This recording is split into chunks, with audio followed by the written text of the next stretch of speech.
East Institute, New Delhi.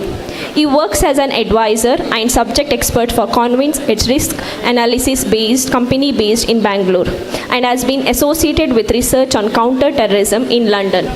He also has been visiting fellow at AIDIA in Kathmandu and served as a features editor for the forum related to science, technology and security.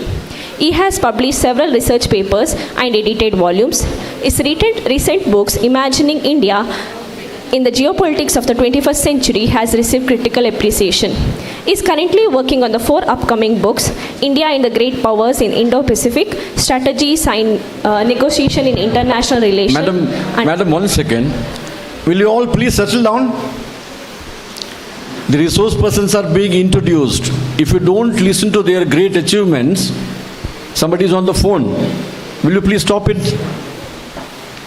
And invite all the students to get in and settle down fast. The session has started, please. And the third one is Understanding Perception of South Asia States on Rising India. And the fourth one, The Art of Governing, Revisiting Kautilya's Arthashastra for the 21st Century. Dr. Kishore is a sort of after-public speaker. He speaks on topics like Dharma, Arthashastra and Indian knowledge system, along with the geopolitics and international relations.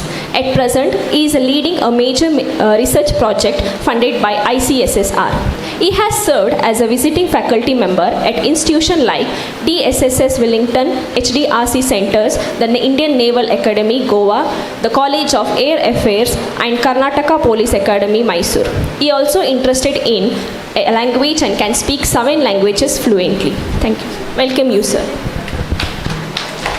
I take this moment to introduce all of the speakers today together and then handing over the sessions to you, sir.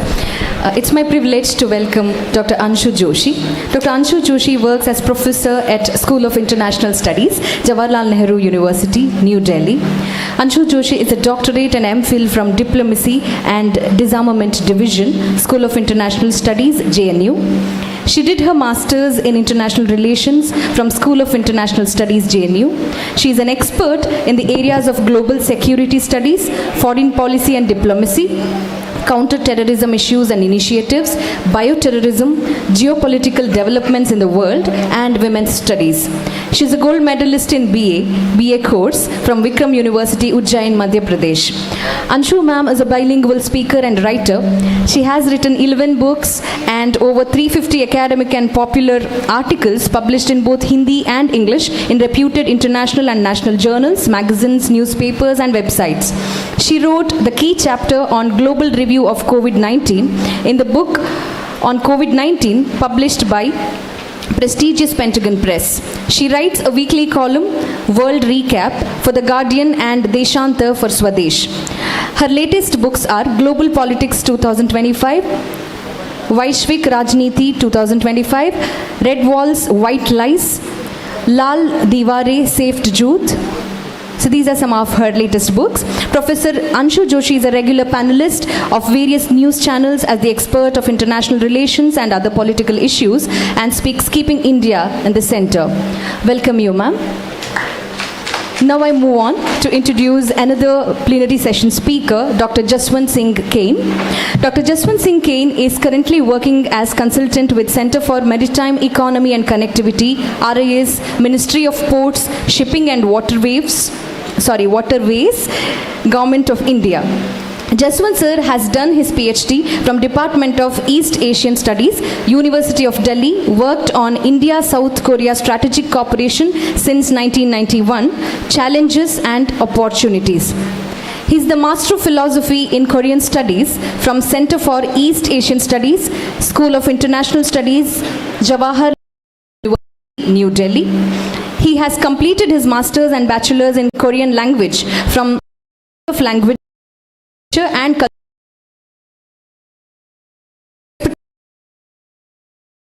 Economy, Maritime Security, Shipbuilding and Geopolitics.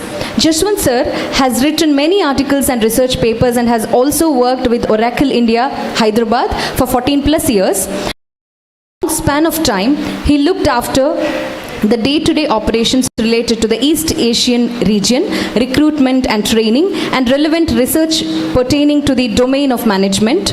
Jaswant sir has been awarded multiple times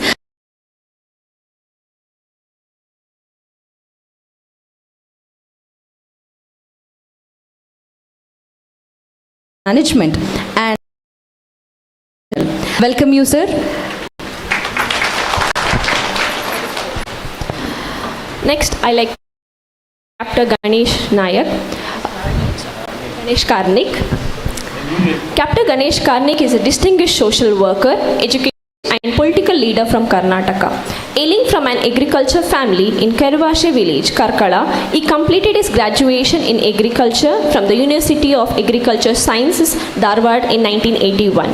After successfully clearing the Combined Defence Service examination, he was trained at the Officer Training Academy, Chennai, and joined the Indian Army as a commissioned officer in the Artillery Regiment. He served with dedication on the northern, eastern, and western borders of India and later took voluntary retirement as a captain in 1988. Following his army service, Captain Karnik worked as Assistant General Manager in Lamina Suspension Product Limited, a leading industrial group of coastal Karnataka until 1992. Since then, he has been actively associated with the Nitte Education Trust, serving schools and colleges in various capacities for over 3 decades. A widely travelled personality, he has visited several countries including the USA, UK, Germany, Japan, China, Singapore, and many others. His area of interest include social service, reading, music, Indian philosophy, trekking, agriculture and rural economics, and the welfare of children with multiple disabilities. I welcome you, sir. As we continue with this plenary session, it is worth noting that this conference is guided by a vision that looks far beyond the present, aiming to inspire and shape our youth for the next 40 years. This vision is made all the more meaningful by the presence of our esteemed and distinguished speakers, whose insights will undoubtedly leave a lasting impact. We now formally hand over the session to our respected moderator, Captain Ganesh Karnik, veterinary in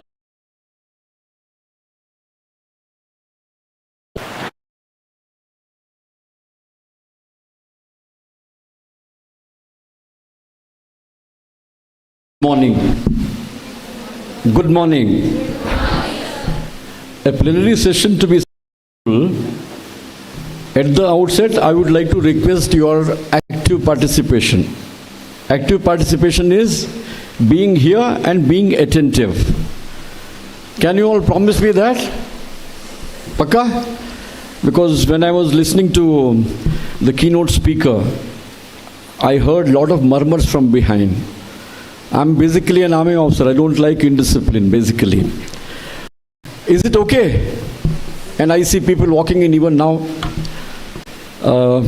Respected dignitaries, Professor Gop Kumar, on behalf of everybody, I must thank you for that erudite, scholarly, extempore address, which has laid the foundation of this plenary session, actually. So thank you very much for that.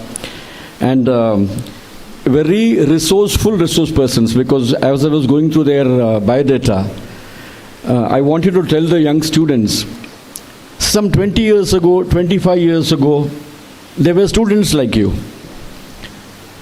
They have reached these great heights. They have become resource persons today. So possibly the management, the organizers had this intention of bringing them and introducing them to you, so that you also can start reimagine to rebuild India. If you don't start reimagining yourself, you don't think of rebuilding yourself, you can seldom contribute towards rebuilding India. Exposing them to such wonderful resource persons with the achievements they have made is in a way permitting you to reimagine yourself. If I so desire, I also can reach this great height. So we have with us Dr. Nandakishore, a very good old friend. When he was in Manipal, he had invited me for a function and have introduced him actually. When we heard about Dharma, Artha, Kama, Moksha and Indian knowledge system, that is reimagining India. There is a very famous saying, be rooted so that we can take wings. If I can quote from Professor Gopkumar's address, that is where we lost out, isn't it? We were not rooted. Uprooted because of 1,200 years of invasion. We wanted to go back to our roots, but being uprooted, we lost our roots. We got into something called in Sanskrit, they say, Vismriti. So Professor Nandakishore has been, in a way, deeply rooted to our culture. He's trying to disseminate that through her discourses in various platforms. I extend you a very warm welcome. He is going to speak on India's foreign policy discourse from non-alignment to multi-alignment, which Professor Gopkumar was talking about it. Then we have Dr. Anshu Joshi. She will be speaking on present flux in geopolitics, challenges and solutions. You know what is happening around the globe and its impact on all of us. I think she will be dwelling on that if I'm not wrong. And Dr. Jaswant Singh Keynes, we have heard about Keynes theory in economics, but you are a different Keynes altogether, I suppose. So he'll be delivering his address on reflection of India's Act East policy through strategic partnership between India and South Korea. I think specifically to South Korea, but as we embarked on a new journey in 2014, the first country Honorable Prime Minister visited was Bhutan. That is where our Look East policy started. So its impact on various things in the country, you will be dwelling on that. With these words, let me just have my thoughts, because possibly you all didn't come prepared. When somebody called me yesterday that you must moderate this session, I did some homework and I prepared a small note on these three topics. One is present flux in geopolitics, which Madam Mamshu will be taking. We are living in a time of profound geopolitical transformation. The global order is no longer stable and predictable. The emergence of new power centers, shifting alliances, and ongoing conflicts, most notably the one which started 4 years ago between Ukraine and Russia, then subsequently between Palestine and Israel, and then most recently, which is the one most recently? America and Iran together on Iran. So these three wars, which are ongoing wars, I will say, nothing has stopped, 4 years, 4.5 years. Its impact on each one of us from various dimensions. That is something which is going to impact each one of us. So what are the solutions? We may not have the solution for the war as such, but the impact on all of us, what can be thought over? At the same time, the strategic competition between major powers. This war has its roots in this unhealthy competition. So strategic competition between major powers such as United States and China continues to redefine global equations. That is something we should understand. These developments bring with them multiple challenges: economic disruptions, energy insecurity, technological rivalries, and weakening multilateral institutions, if you understand what is a multilateral institution. The key question before us is, how do nations respond to this influx? How do we address these issues? Is cooperation still possible in a very competitive world? And what pathways can ensure stability, peace, and sustainable progress? So these are the dimensions on which possibly Madam will be speaking on the influx. The second topic is, second theme, India's foreign policy from non-alignment to multi-alignment. I think India has taken the stance, if I can say on this platform, that Look East policy or moving away from non-alignment is on an edifice of nation first. Whatever is going to happen and the ideals of non-alignment movement, India asserted its strategic independence during a polarized world order, earlier also. Today, however, the global landscape has evolved and its aspiration to play a larger role on the global stage while firmly safeguarding its strategic autonomy. This is what you mentioned, sir, autonomy. This discussion here invites us to reflect on, has multi-alignment strengthened India's global standing, and how effectively can India balance competing global interests? Madam will be throwing light on all these aspects, I suppose. And the last theme is India's Act East policy and strategic partnership with South Korea. I had an opportunity of visiting South Korea twice, in fact. If you look at, I was just suggesting to Professor, Karnataka's map and the South Korea's map. If you invert South Korea's map, it looks exactly like the geographical structure of Karnataka. We have some understanding. So it's a very strange coincidence. India's Act East policy marks a decisive shift towards deeper engagement with East and Southeast Asia.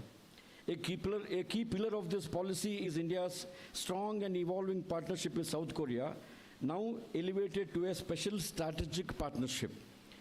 This relationship can span trade, technology, defense cooperation, and cultural exchange.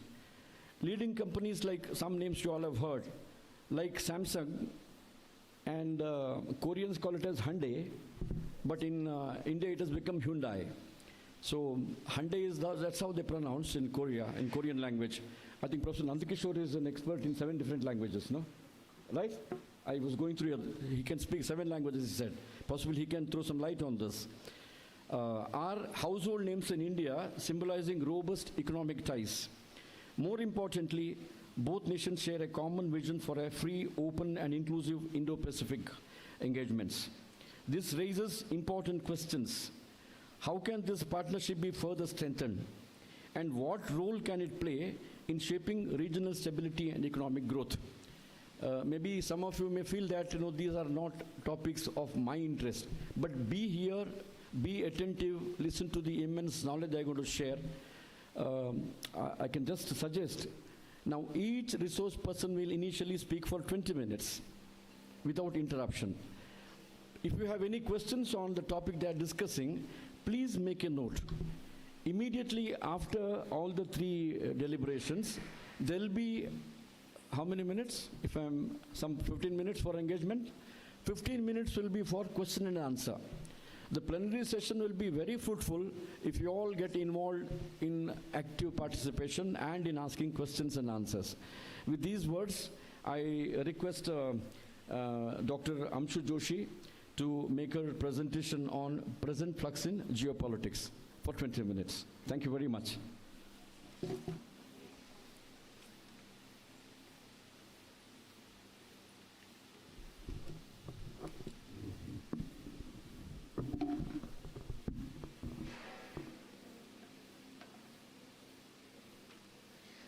Mananiya Prabhakar ji, respected Gopa Kumar ji, respected ma'am, respected Murali Krishna ji, respected Krishna Ganaraj ji, Professor Anita ji, Professor Vijaya ji, Professor Vidya ji, Professor Ganesh ji, and the whole Vivekananda Institute of Education, Puttur, I first and foremost would like to extend my heartfelt thanks, gratitude for this wonderful invitation and opportunity to engage with Gen Z of this nation.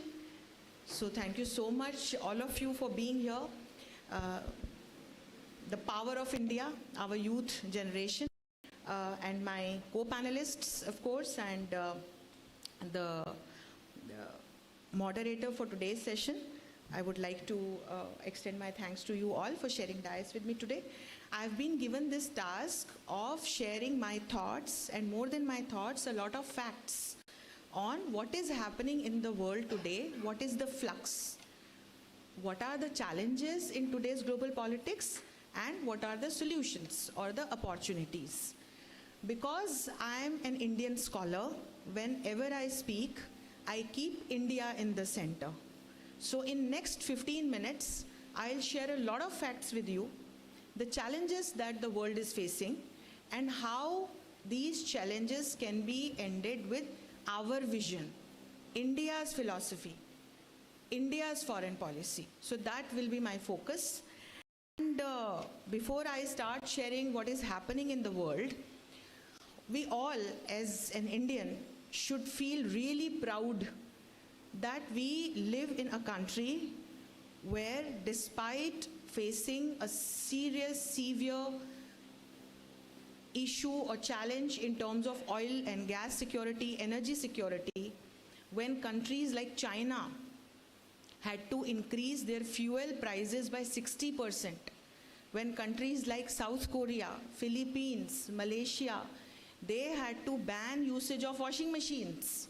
These all are facts. Or banning use of ACs, fans, vehicles. We are happily sitting here having this national conference. None of us is facing any challenge in terms of petrol or diesel or LPG. Are you facing any issue? No? Some girls are nodding like this. Say it loudly. No, you are not facing any issues, right? Because we are living in India. All thanks to our dynamic energy policy that we have adopted in past 11 years. So we are in Amrit Kal presently. You all know what Amrit is? You know what is Amrit? You know Amrit? You know how it was achieved, how it was attained? So there was a war and a lot of churning happened. Manthan, Amrita Manthan. And this Amrita Manthan happened between gods and demons, Devata and Asur Yudh. And that is how, after that entire churning, and they churned Amrit. So we are in that Amrit Kal. But do you ask yourself, what is that Amrit? Do you know what or who is Amrit? When I say Amrit Kal for India, you people are that Amrit. So all in all, this world needs Gen Z's positive attitude towards ensuring global peace and security. You are that power. You are that Amrit. And India has 22% of the total youth Gen Z population. So we are a nation which is labeled with Gen Z, young population. So you are Amrit with the power of innovation, entrepreneurship, science and technology that India is promoting presently. And standing under the aegis of Swami Vivekananda, who said, rise, awake, and never stop unless and until you attain, you achieve your objective. So that's where we all should feel proud of ourselves that we are Indians. And in next 15 minutes, I'll prove that how in the present situation, this whole definition of power, security, power game, hegemony, all these definitions, concepts have been changed. And India is not emerging as Vishwa Bandhu or a global power. We are already a global power. I'll share a lot of facts with you. So what is happening at present? First and foremost, if you can recall, you all must have been in school. You all must have been kids when COVID-19 knocked the doors of the world, right? That was the toughest period for humanity in the world, for us. And if COVID-19 was not enough, Russia-Ukraine war started. You all know about Russia-Ukraine war, right? West Asian region. When on 7th of October 2023, Hamas, a terrorist organization that runs Palestine at present, attacked Israel and killed almost 1,500 women and children. So from here, Israel started responding. To whom? To Hamas. And there, countries like Iran got involved that help all these terrorist organizations in West Asia. So Iran, you all should know all these facts. Because what is happening these days in India, just in the name of opposing Trump, what he did to us, or in the name of opposing America, we are supporting, we try to establish Iran as a hero. You all should know what is Iran as a nation. What did it do to us? So Iran was supporting Hamas, Houthis, Hezbollah. So it's called 3H. Hamas, Houthis who operate in Red Sea region, they are another terrorist organizations, and Hezbollah, which is based out of Lebanon and keeps organizing terrorist attacks and such kind of militia operations in and around West Asia. So from there, 2023 October, this war started. Different countries started getting involved into it. Despite various efforts by different nations, this war could not be ended. And there is a long history of this entire war. This was a new chapter. If this was not enough, on 28th of February, first before that, 12th of June 2025, United States of America attacked Iran. Why did it attack Iran? Because America alleged Iran of having more than 400 kgs of more than 60% enriched uranium, with which it is capable of making almost a dozen nuclear bombs in a 1 week. So IAEA had come up with a report based on which America came up with a warning first to Iran to settle down this matter, not only with US but with IAEA, other stakeholders. Iran didn't agree. So there was a precisely 12 to 15 days of war. America attacked Iran. Iran only operated through its proxies. What are proxies? These terrorist organizations, Houthis, Hezbollah and Hamas. And the war, that chapter ended. But now on 28th of February this year, America again attacked Iran, and this time Trump came out with a statement, and Trump stated that we will not stop until regime changes in Iran. What does that mean? So here in next 2 to 2.5 minutes, I'll tell you a very brief history of Iran in modern times. So this Iran, what a lot of us make a mistake with old times Persia, is not the same Iran. This Iran is operated by a theocratic Islamic government, Sharia law, and that was established in 1979 with an Islamic revolution in Iran. So all of you, especially the girls, go back today, check on Google how women in Iran, girls in Iran had a life before 1979 and after 1979. So this is a different Iran. After 1979's Islamic revolution, a supreme commander came into the power, and a parallel democratic line or parliamentarian electoral line was established, but actual power was governed by supreme commander or Khalifa.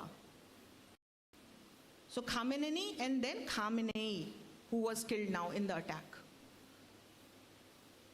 And with that, chemistry between America and Iran relations started changing, because before 1979, US-Iran relations were good.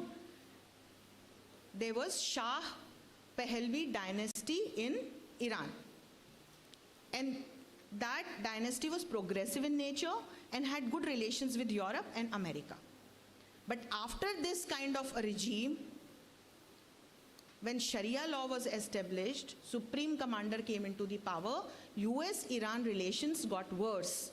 So that's when America knocked the doors of nearby Gulf countries like UAE, Saudi, Bahrain, Qatar, and established good relations with them. It already had amicable relations, and America offered them, I will give you my equipment, my bases, my people, my soldiers, my army, I'll establish my bases on your land. You start selling your oil and gas in dollars. So you all must have heard, it is all about game of petrodollar, petrodollar. Have you heard the term petrodollar? Some people are nodding, some people are saying no. That's the game of petrodollar. America established its control over global economy also, predominantly dollarized economy. So with that, things started changing. So all these Gulf countries, which are Sunni nations, Iran, Muslim nations, there was a rivalry that developed between Iran and Gulf countries, rivalry developed between US and Iran, of course between Israel and Iran, and US established 18 bases in different Gulf countries around Iran.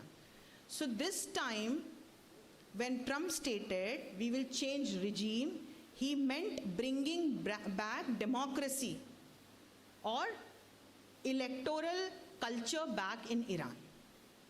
For its own interest, of course.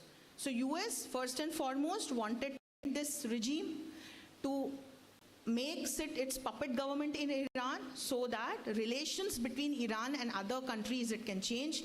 And now Strait of Hormuz comes into the picture. So you all must be hearing Strait of Hormuz every day, right? On TV also you must be watching. So it's what is Strait of Hormuz?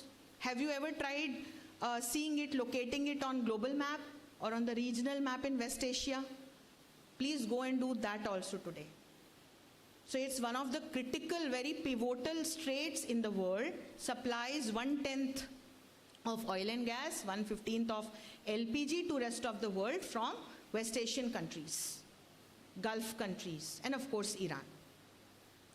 And not only oil and gas and LPG, Strait of Hormuz also let pass pharmaceuticals, fertilizers, petrochemicals, other chemicals, food through this particular channel. And it's a natural channel, it's a natural strait. So that is why when Iran choked it and when Iran stated that we will put a toll tax on this strait, many experts came forward and said it's illegal. Because here I will tell you another fact. Those sources of water which are naturally made, no country can put any toll tax on them. Strait of Malacca is another example, Strait of Hormuz. But if it is Suez Canal, it is Panama Canal, wherein somebody made these canals. So when such canals or sources of water, if they are artificially made, then the stakeholder or the country or the organization that has given land or water area or built it, they have the right to put some toll tax. So US actually wanted to contain, to have a control on this Strait of Hormuz. Why? Because I will now bring in another angle. The kind of relationship Iran has with Russia and China. And you all should know that China, Russia and Iran have very good relationship. So much so that during this entire war period, from the border of Pakistan and Iran, China is sending all the help that Iran requires at present to be in this war. So US thought that it will be easy, it will just attack Iran, it will be a good precise attack, will change regime, will change government, will control Strait of Hormuz, will control Iran, and will change the whole geopolitics of West Asia as well as rest of the world. But it boomeranged, it didn't work. So what happened this time? Iran retaliated. And Iran was preparing for this kind of retaliation for many, many years. So Iran this time activated its proxies, which are terrorist organizations in and around Israel. So immediately you must have seen that how all these three Houthis, Hezbollah and Hamas, they became activated, started attacking Israel. Iran also directly started attacking Israel this time. Iran also attacked all the Gulf countries, wherever US bases were there. But then you must have also read that it also attacked civilian structures, such as in Dubai, wherein it destroyed the whole airport, parks, shopping malls and whatnot. So except Pakistan, Iran attacked all, nearby countries, Sunni nations, Gulf countries, wherever US had its presence. And if not enough, Iran then also attacked Cyprus, Turkey and Azerbaijan. And for us, tension increased when Iran also attacked Diego Garcia. Where is Diego Garcia? It's placed in Mauritius, in Indian Ocean. And that's where our role comes into the picture. India is considered as a net security provider of Indian Ocean. In past 11 years, we have developed first Sagar Doctrine, security and growth for all. And then we developed Mahasagar Doctrine, mutual and holistic security and growth for all. So that's where we have aligned ourselves with all these island countries like Mauritius. And we provide them security, maritime security. We are having strategic pacts, agreements with them. But thankfully, it didn't persist, only one attack, and Iran then stopped. So all in all, this war escalated. Khamenei, the supreme commander of Iran, was killed on the first day of attack itself, but later the war kept going on, and despite many efforts again, the war could not be ended. And when Iran choked the Strait of Hormuz, what happened? A severe crisis occurred in the world from energy security's perspective. So the supplies of oil and gas, supply of LPG got disrupted. So there was a lot of negative narrative setting that some people try to do in our country also. But let me tell you, 10, 11, 12 years back, our dependency on Strait of Hormuz was between 70 to 80%. We kept reducing it. And today, our LPG supplies, percentage-wise, were dependent on Strait of Hormuz as in 46%. So we reduced our dependency on supply from this particular area from 70 to 80% to 46%. Moreover, for us, things didn't change because we still keep taking our oil and gas LPG from Russia, and instead of 27 countries in past 11 years, we have tweaked, we have changed, modified our energy policy in such a way that we take our oil and gas LPG from 42 countries now. And we have also focused on renewable sources of energy. We have pioneered solar alliance, we have pioneered biofuel alliance, we are focusing on hydropower, wind power, and with that, we save 44 million barrels of oil every year. So that is why you must have heard, there is a crisis, there are lines, people are not getting LPG, oil, gas, diesel. But in our day-to-day life, none of us could face that challenge. But yes, globally, there is a big crisis. So a country like China, whose dependency on Strait of Hormuz is 80% plus, had to face a major disruption. The whole supply chain got disrupted. Madam, if you can, another 2-3 minutes, if you can wind up. Yes, 5 okay, minutes. Yeah, fine. Okay. So China faced lots of challenges, Philippines, Malaysia, but here another challenge is humanitarian and human crisis. So countries in Europe, they had a fear of facing crisis as in illegal migration, crisis related to refugees, which they don't want. So that's where what happened, NATO countries or countries from Europe started drifting from United States of America. So it brought another kind of challenge from this whole, the kind of balance of power that we have in global politics presently. Another challenge that this entire flux or these wars in global politics created is related to the questionable situation or role of global institutions like United Nations. So that's where India has been asking for global reforms in all these institutions. So from like supply chains to supply of different types of products to a major crisis in energy to humanitarian crisis to crisis related to sustainable development, different types of challenges have been faced by the entire world because of this situation in global politics. Apart from complex other things, concepts that right now I cannot explain you, but conceptually a lot of things started changing. But now, last part, I'll take 2 minutes, from solutions perspective. So that's where India has been continuously stating that with its two-state solution. What is two-state solution? India acknowledges Israel as a sovereign nation in West Asia, with the Arab nation always rejected or countries like Iran always rejected. And India also acknowledges Palestine, but what kind of Palestine? Minus Hamas, which is a terrorist organization. So when it comes to condemning terrorist terrorism. That's what India suggests, that terrorism should not be tolerated in any part of world at any cost.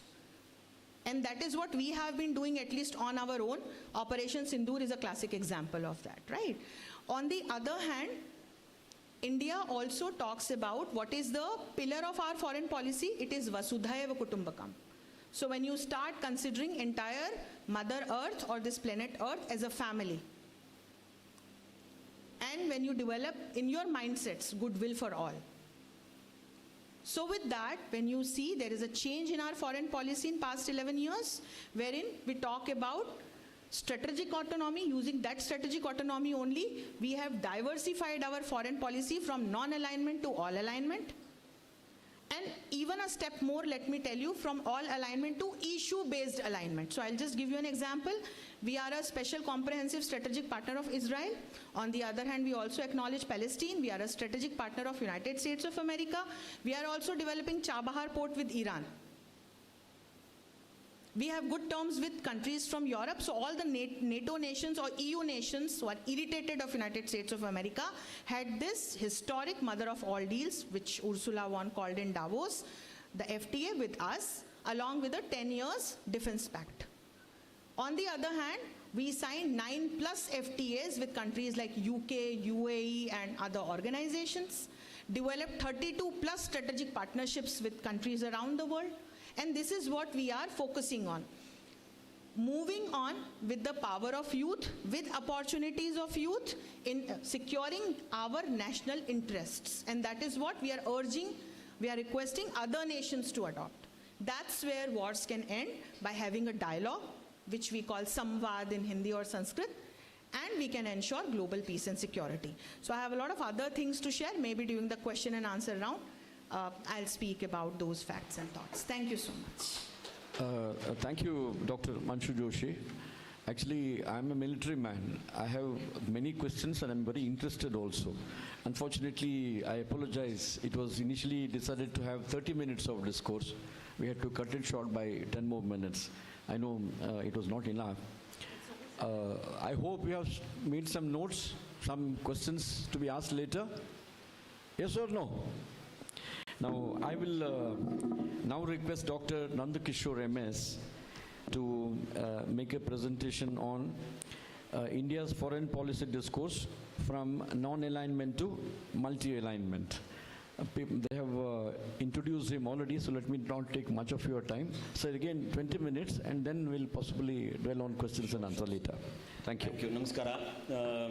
Nanu Kannadadone, so I can switch over partially to Kannada and then also to English for the sake of audience. I think I'll feel more comfortable to speak in Kannada as well, given the sort of scenario. My respects to Sabhapati Karnik ji, my good old friend and someone whom we'll always look up to, and all the organizing people here, more specifically Dr. Vijay Saraswati, Mrs. Anita Kamachi is one who's responsible for me being here. Otherwise, I had my schedule and I had to do that one, and she has a unique way of completing her career. She wanted to have a conference and then have retirement. I think she's retired a couple of days ago, and I would want all of you to join in a round of applause to Ms. Kamath for doing such a great work. Because there are two places, I think, which cannot be replaced. One is the life of a teacher who shape all of our either good or bad, and the other one is the so these two cannot be replaced. There is no replacement. ಅದಕ್ಕೆ ಕನ್ನಡದಲ್ಲಿ ಹೇಳ್ತಾರೆ ಕೆಲವು ಋಣಗಳಿವೆ ಅಂತ.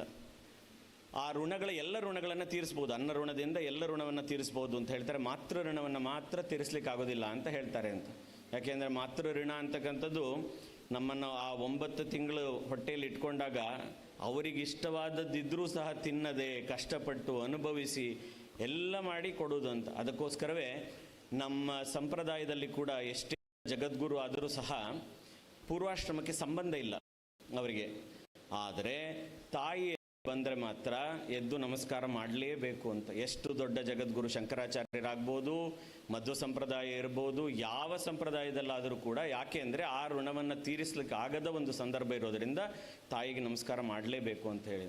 ತಾಯಿಯು ಗುರುವು, ಆದ್ದರಿಂದ ತಾಯಿ formal ಆಗಿ ಕೂಡ ಗುರುವಾಗಿ ಇನ್ಸ್ಟಿಟ್ಯೂಷನಲ್ಲಿ ಬಂದಾಗ ಅದಕ್ಕಿಂತ ದೊಡ್ಡ ವ್ಯವಸ್ಥೆ ಇನ್ನೊಂದಿಲ್ಲ ಅಂತ. ಹಾಗಾಗಿ I wanted all of you to join in doing that to us. Principal Ganaraj ನಾಯ್ಕರೇ, ಮುರಳಿ ಕೃಷ್ಣರವರೇ, ಎಲ್ಲ ಆರ್ಗನೈಸಿಂಗ್ ಪೀಪಲ್ ಹಿಯರ್, ನನ್ನ ಸ್ನೇಹಿತರು ಲಕ್ಷ್ಮೀಕಾಂತ್ ಕೂಡ ಇದ್ದಾರೆ. ಅವರ ಮೂಲಕವೇ ನಾನು ಲಾಸ್ಟ್ ಟೈಮ್ ಇಲ್ಲಿಗೆ ಬಂದದ್ದು, ವಿವೇಕಾನಂದಕ್ಕೆ ಇನ್ನೊಂದು ಸಂಸ್ಥೆಗೆ ಬಂದದ್ದು. ಇನ್ನೂ ಹಳೆಯ ಸ್ನೇಹಿತರಿದ್ದಾರೆ, ಪ್ರಶಾಂತ್, ಎಲ್ಲರೂ, professor Gopakumar, is our mentor who is here, and all audience including my co-panelists here.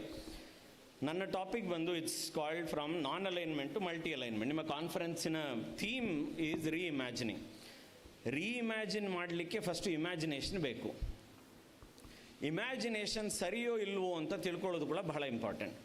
So when you want imagination to know whether it is right or not, you require ಜ್ಞಾನ. ಜ್ಞಾನವಿಲ್ಲದೆ ನಮಗೆ ತಪ್ಪೋ ಸರಿ ಅಂತ ಗೊತ್ತಾಗ್ಲಿಕ್ಕೆ ಸಾಧ್ಯ ಇಲ್ಲ. ಕೃಷ್ಣ ಹೇಳ್ತಾನೆ ಗೀತೆಯಲ್ಲಿ, ಸರ್ವಕರ್ಮ ಅಖಿಲಂ ಪಾರ್ಥ ಜ್ಞಾನಂ ಸರಿ ಸಮಾಪ್ಯತೆ ಅಂತ ಹೇಳ್ತಾನೆ ಅಂತ. ಆ ಜ್ಞಾನ ಅಂತಕ್ಕಂಥದ್ದಕ್ಕೆ ಎರಡು ಅರ್ಥ ಇದೆ ಅಂತ. ಒಂದು, ಜ್ಞಾನ ಗುರುಗಳ ಮೂಲಕ ತಗೊಳ್ತಕ್ಕಂಥದ್ದು. ಇನ್ನೊಂದು, ಕೃಷ್ಣನೇ ಜ್ಞಾನ ಅಂತ, ಅವನಲ್ಲಿ ಸರೆಂಡರ್ ಆದರೆ ಸಾಕು ಅಂತ, ಅದೇ ಬರುತ್ತೆ ಅಂತ. ಎರಡು ಅರ್ಥವೂ ಇದೆ ಅಂತ. ಅದರಲ್ಲಿ ಮೊದಲನೇ ಜ್ಞಾನವನ್ನು ನಾವು ಪಡ್ಕೊಳ್ತಾ ಇದ್ದೇವೆ. ಆ ಜ್ಞಾನವೇ ರೀಇಮ್ಯಾಜಿನೇಷನ್. ಆ ರೀಇಮ್ಯಾಜಿನೇಷನ್ ಮಾಡ್ಕೊಳ್ಬೇಕು ಅಂತ ಹೇಳಿದರೆ ಕೆಲವು ಬದಲಾವಣೆಗಳು ಬೇಕು ಅಂತ. What type of changes we are expecting ಅಂತ ಹೇಳಿದ್ರೆ, let me tell you a story. ಯಾಕೆಂದ್ರೆ ಇಲ್ಲಾಂದರೆ ಊಟದ ಸಮಯ ಅದರಿಂದ ಇನ್ನು ಮಲಗುವ ಸಾಧ್ಯತೆಗಳು ಹೆಚ್ಚಿವೆ. ಊಟದ ನಂತರ ದೇವರೇ ಗತಿ, ಊಟಕ್ಕೆ ಮುಂಚೆ ಕೂಡ ಬಹಳ ಕಷ್ಟ. ಯಾಕೆ ಅಂತ ಹೇಳಿದರೆ ಭೋಜನವಾದ ನಂತರವೇ ಭಜನೆ, ನಂತರ ಭೋಜನ ಬಹಳ ಕಷ್ಟ. ಭೋಜನವಿಲ್ಲದೆ ಇದ್ದರೆ ಭಜನೆ ಸಹ ಒಳ್ಳೆಯದಾಗಿ ನಡೆಯೋದಿಲ್ಲ ಅಂತ. ಹಾಗಾಗಿ ನಿಮ್ಮ ಪರಿಸ್ಥಿತಿ ನನಗೆ ಅರ್ಥ ಆಗುತ್ತೆ. ಯಾಕೆಂದರೆ ನಾವು ಊಟ ಮತ್ತು ನಿಮ್ಮ ಮಧ್ಯೆ ನಿಂತಿದ್ದೇವೆ ಅಂತ. ನಾನು ಆದ ನಂತರ ಕೂಡ ಇನ್ನೊಬ್ಬರು ಇದ್ದಾರೆ, ಇದ್ದರೂ ಸಹ there is no problem, will manage. ಹಾಗಿರುವಾಗ ಆ ಇಮ್ಯಾಜಿನೇಷನ್ ಅನ್ನೋದಕ್ಕೆ ಒಂದು ಚಿಕ್ಕ ಕಥೆ ಹೇಳ್ತೇನೆ. ನಿಮ್ಮಲ್ಲಿ ಕೆಲವರು ಹೋಗಿರ್ಬೋದು, ದೊಡ್ಡವರೆಲ್ಲ ಇದ್ದಾರೆ ಇಲ್ಲಿ. ಲಂಡನ್ ನಗರದ ಬಗ್ಗೆ ಮಾತಾಡಬೇಕು ಅಂತ ಹೇಳಿದ್ರೆ, if you know about London, it suddenly starts pouring. It's not a country where ಇಲ್ಲಿನ ಹಾಗೆ ವಿಲ್ ಹ್ಯಾವ್ ಡಾರ್ಕ್ ಕ್ಲೌಡ್ಸ್, ಅದಾದ ನಂತರ it will give a signal, ಇದೆಲ್ಲ ಆಗೋದಿಲ್ಲ ಅಂತ. So it can suddenly start pouring. ಹೀಗಿರುವಾಗ they had a situation in Buckingham Palace. When visitors would go, they would also go with wet clothes, wet shoe. There were many other concerns, because of which some of these grand carpets in the Buckingham Palace was getting spoiled. So then the authorities took a decision that from now onwards, whosoever enters the Buckingham Palace, they have to deposit their umbrella and then get inside. So someone like me who doesn't know or who never knew anything about London happened to be there and happened to go to the Buckingham Palace. So when I go there, the security stops me and says, "Sir, you deposit your umbrella and go inside." I tell him I don't have an umbrella. He says, "We don't know, sir. Our instruction is you have to deposit umbrella and get inside the Buckingham Palace." Why I said imagination is important anta helidre, there are two ways of dealing with. Ondu, using your rationality and then acting upon, using what has been taught to you. Second way is blindly following like this, because somebody told you something and you cling on to it and never verify and think that this is the end of the world. For example, ಕೆಲವು ದಿವಸಗಳ ಹಿಂದೆ, you might have seen in India's foreign policy, we started using a term Vishwaguru, and then India silently gave up on that word Vishwaguru because it was creating a problem. ಆ ವಿಶ್ವಗುರು ಅನ್ನುವ ಒಂದು ವರ್ಡ್ನಲ್ಲಿ ತೊಂದರೆ ಏನಂತ, ನಾವು ಯಾರಿಂದ ಕಲಿಬೇಕಿಲ್ಲ ಅಂತ. We don't need to learn from anyone ಅಂತ. But that will go absolutely against Indian knowledge system itself. The Vedas say, "Ano badrah kratavo yantu vishwatah." Let the noble thoughts come from any directions. So the moment we say, "I know everything, I don't need to learn from someone," then we are going against the Vedas itself. Then we are, that is called methodological nationalism. Very dangerous. So we need to keep ourselves open, and then we have to embrace the way the world sees us. So what India tries to do, or what India has been trying to do in last 10 to 11 years, is not trying to tell that I am great, but it wants others to say that I am great. It wants to work and then show. India did not even tell how many countries we gave vaccine, how many heads of the state were benefited from this one, none of these things. Until you saw someone from Barbados or someone from Antigua, the head of the state came and touched Prime Minister's feet in the airport. Because Indian ವೇನಲ್ಲಿ ದಾನ ಅನ್ನುವ ಪದಕ್ಕೆ ಅರ್ಥ ಏನಂತ ಹೇಳಿದರೆ ಬಲಗೈನಲ್ಲಿ ಮಾಡಿದರೆ ಎಡಗೈ ಗೊತ್ತಾಗಬಾರ್ದು ಅಂತ. The western notion of charity is different. You tell you do a charity and then publicise. Indian notion of charity ಅಂತ ಹೇಳಿದರೆ you do in right hand, left hand should not come to know. ಅಂದರೆ that is essentially detaching yourself from what you are doing to others. ಯಾರಿಗೂ ಹೇಳದೆ ಮಾಡಬೇಕಾದಂತೆ. This is the ethos that India wants to bring in India's foreign policy. Not to trumpet around, I have done this, I have done that one, I have not done this one. We essentially do our work and leave the result to others. That's what Krishna says. Karmanyevadikaraste ma phaleshu kadachana.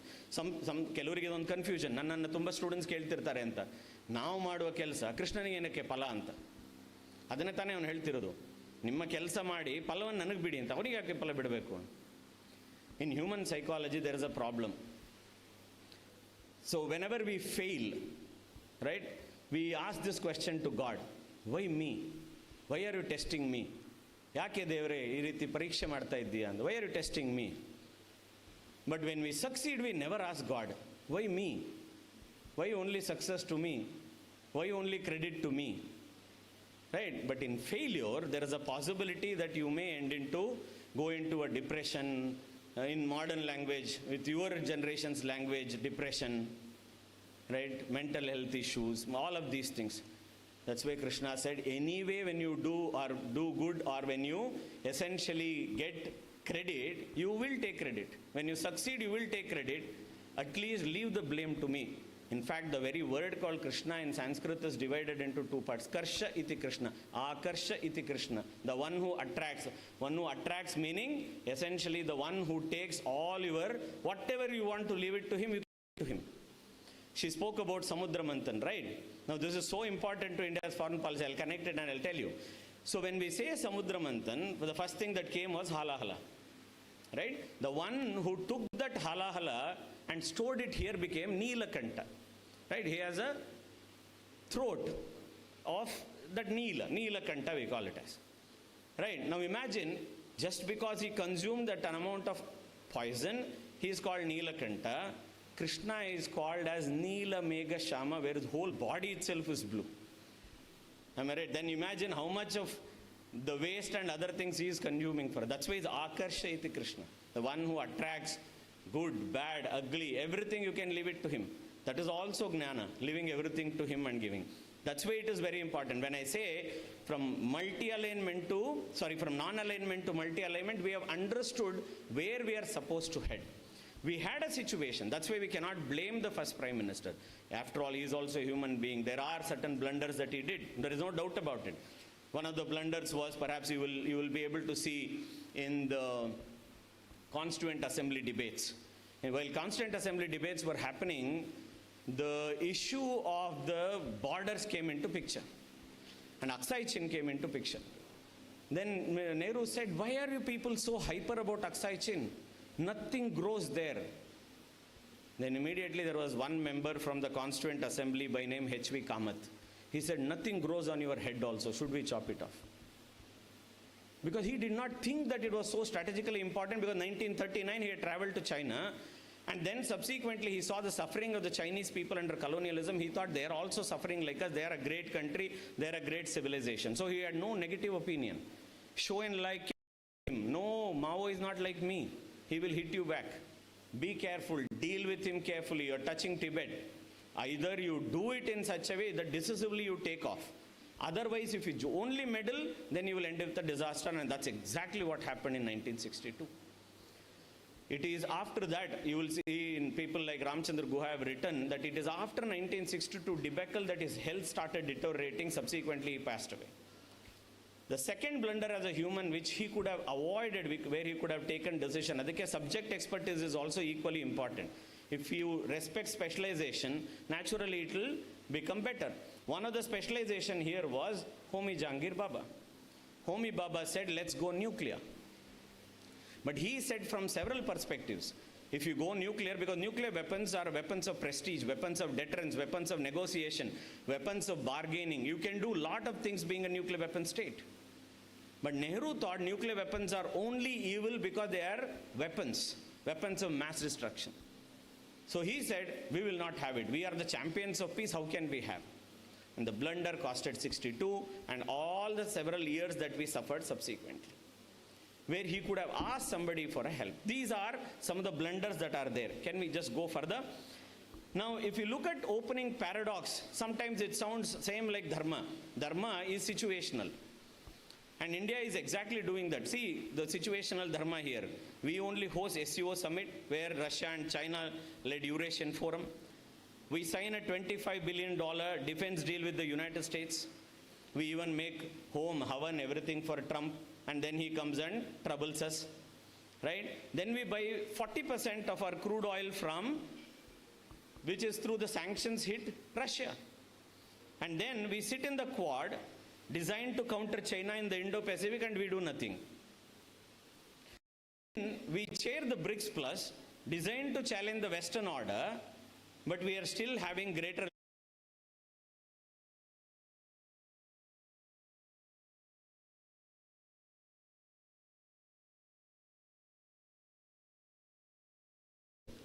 being with China.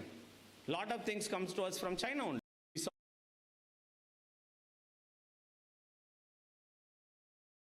In trade, it's not a joke, and it's a one-sided story.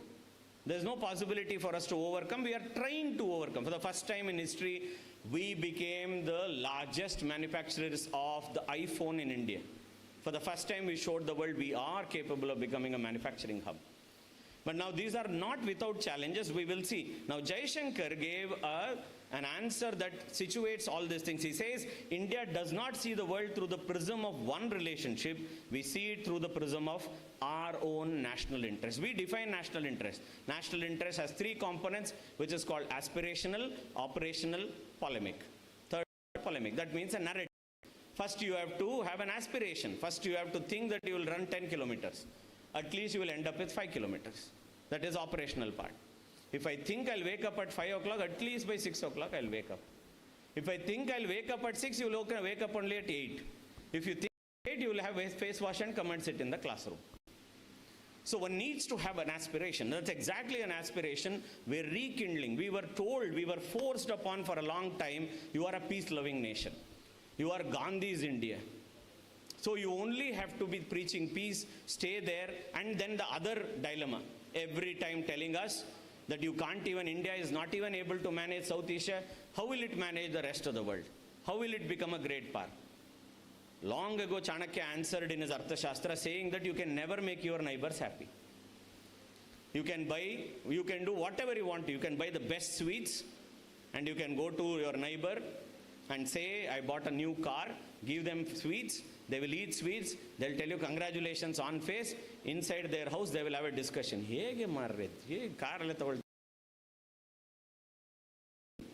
Which is very, very normal. Adike Kautilya Arthashastradalli Mandaladalli heltane, you have an Ari anta. The neighboring country, immediate neighboring country is an Ari. That means ನಿಮ್ಮ ಶತ್ರು, ಆ ಶತ್ರುವಿನ ಪಕ್ಕದಲ್ಲಿರುವವನು ಮಿತ್ರ. ಆದರೆ this is a dynamic concentrated circle, 72 concentric circles ಅಂತ. ಆ ಮಿತ್ರ ಶತ್ರು ಆಗ್ಲಿಕ್ಕೆ ಯಾವಾಗ ಆಗ್ತಾನೆ ಅಂತ ಹೇಳಿದ್ರೆ ನಿಮ್ಮ ಇಮಿಡಿಯೇಟ್ ಶತ್ರು ಹೋದ ತಕ್ಷಣ ಅವನ ಶತ್ರು ಆಗ್ತಾನೆ ಅಂತ. ಅಲ್ಲಿವರೆಗೆ ಅವ ಮಿತ್ರ. The moment he becomes a neighbor, so you will never be able to satisfy your neighbors and then become a great power. There is no country that has become a great power satisfying the neighbors. United States nodi, China nodi, you look at anybody for that matter. By the time you do that, you are doomed. There is no possibility to do. Adana exactly Jaishankar is telling. Can we have the next one? Now, India at independence, Kelvanna Professor Gopakumar already spoke about. We had $439 in 1947 as the GDP per capita, 18% literacy rate at independence, 2% share of the world's manufacturing, hardly 2%, less than 2%.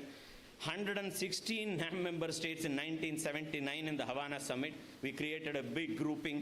55% of world's population represented by the NAM itself, and 60% of UN General Assembly votes were controlled by the NAM countries only. What exactly happened? We were attacked by China. Not a single NAM nation spoke anything.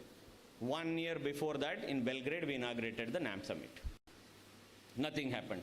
Nehru said, we do not propose to be dragged into any war. We prepare to remain free and be at peace.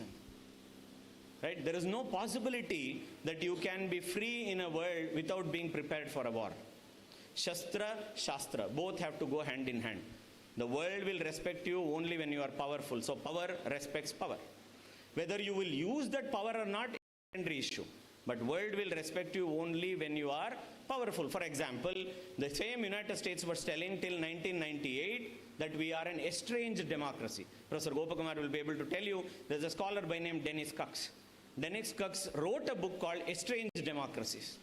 After 1998, we have become engaged democracies. One nuclear component change, we have civil nuclear deal. United States also starts telling, I am also victim of terrorism, India is also victim of terrorism after 9/11 happening. Till then they said you have India-Pakistan problem. After that, it is the other way around. Yeah, India is also a victim of terrorism, I am also a victim of terrorism, we need to collaborate together. This is the change of body language and other. Can we have the next one? You can see, I've just given you a small graph on non-alignment in practice, the Soviet tilt that we had. I'll not spend time on this one. 3 crises that broke the non-alignment. Why non-alignment to multi-alignment? One is the China war, second is the Bangladesh war, and the 1991 collapse of the Soviet Union, and equally economic collapse of us. These are 3 crises that we had. There was no possibility. Somewhere we all have to be grateful to one great chief prime minister whom we have celebrated less, P.V. Narasimha Rao. He went against his own party's ideals. He gave up on all those things. Pragmatic. Someone, I only speak seven languages, sir. That gentleman spoke 17 languages like his mother tongue. Someone who was a true statesman, who had the audacity to think and say, we'll not look at only the West, we'll look at East. He opened up economy, guided Dr. Manmohan Singh how to go about it. He knew everything, and also public clearance. When he was told, come and take over as Prime Minister, he said, without public acceptance, I'll not come and become the Prime Minister. He went and stood in a place called Nandyal, and his victory margin was untouched till 2004, from 1991. That sort of a public figure. We had a Prime Minister who never stood in public election. He only came from Rajya Sabha. For 2 terms, he was a Prime Minister. He never faced the public scrutiny. Now, this is where statesmanship comes, and we were somewhere, helped by this. That's why the through line is strategic autonomy is always the goal. Non-alignment as a method was exhausted by 1991. That's why we need to relook at. While learning, we have to also unlearn. Go to the next slide. By the 1991, if the year 3 things collapsed simultaneously. The forex reserves that we were left with hardly was 1.2 billion. We had 3 weeks of import cover remaining, 47 trillion gold to Bank of England. All these 3 things. You can see the statistics I've given you there. And the 3 pillars that fell together, Soviet Union, socialist model, NAM's relevance. We had on NAM, we somehow kept it. We did not. It served its purpose. That's why we should not blame it. It served a purpose at a particular point of time. But beyond that one, there is no, because even a medicine has expiry date. That has to be remembered in strategic thought also. Without that, we will not be able to.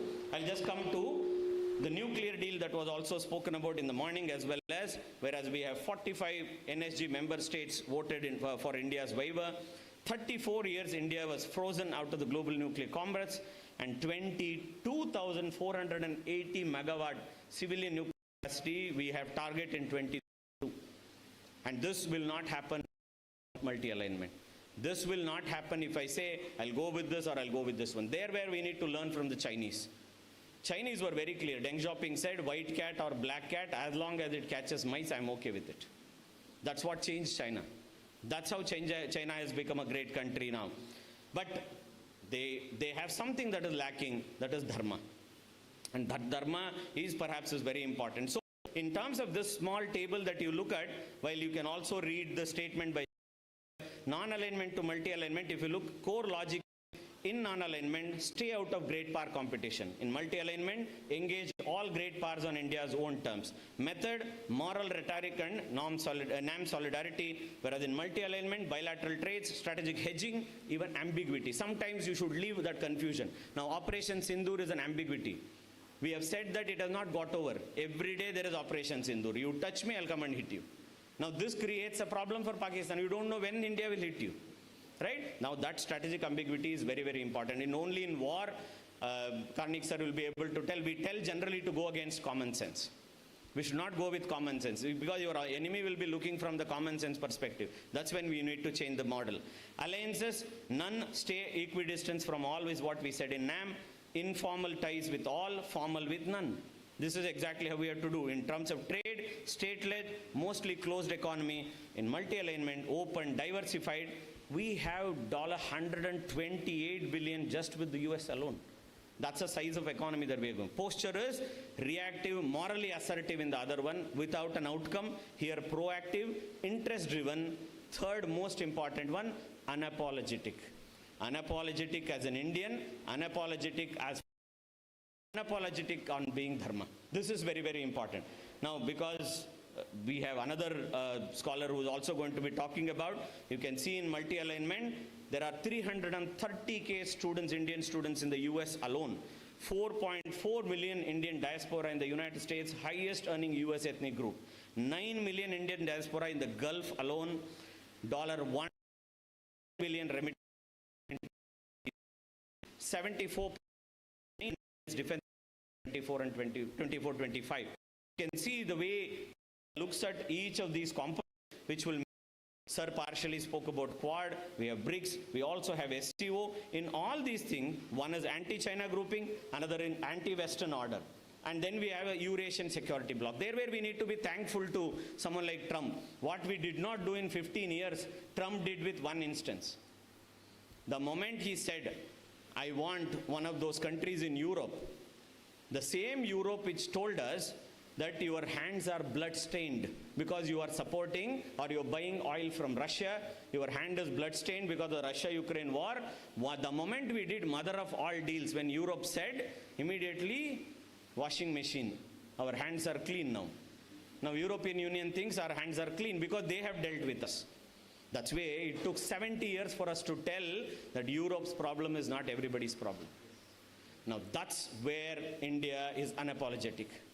And that's where we are able to tell them back, where they accused us that we bought oil from Russia. We said, what I buy in a whole month, you buy in an afternoon. So don't try to preach me, don't try to push me into a moral space. And we don't care about it. So we will be in an anti-Western bloc also. We will be in an anti-China bloc also. We will continue to whatever that is best for India. That's why Jaishankar said in the parliament when somebody asked that if so-and-so doing is in India's national interest and rest of you think that I am wrong, let me repeat the wrong number of times. That is unapologetic India that we are trying to look at. There are a number of statistics. I leave this with you people only. And what I want to perhaps leave is also the other side of the story. Now you all sounded great. You felt amazing, chest thumping, right? Pumped up that India is doing phenomenally great. There are issues. There is a China problem that has no diplomatic solution. Next 30 years also it's going to be the same story. I will become grandfather, you will all become mothers, then you will also become grandfathers, grandmothers. There will not be a story to that. Because China is also unapologetic. It's also a civilizational country. So there will not be a change. Second, defense dependency on Russia does not change fast enough. We have spoken so much about Atmanirbharata. If you look in what are 52 labs under the DRDO doing, why we still haven't achieved Atmanirbharata? Why 69% of all defense production from Israel still come to India? Why every time when a diplomatic relation has to happen, when a defense secretary comes or a president comes from either Russia or the United States, why we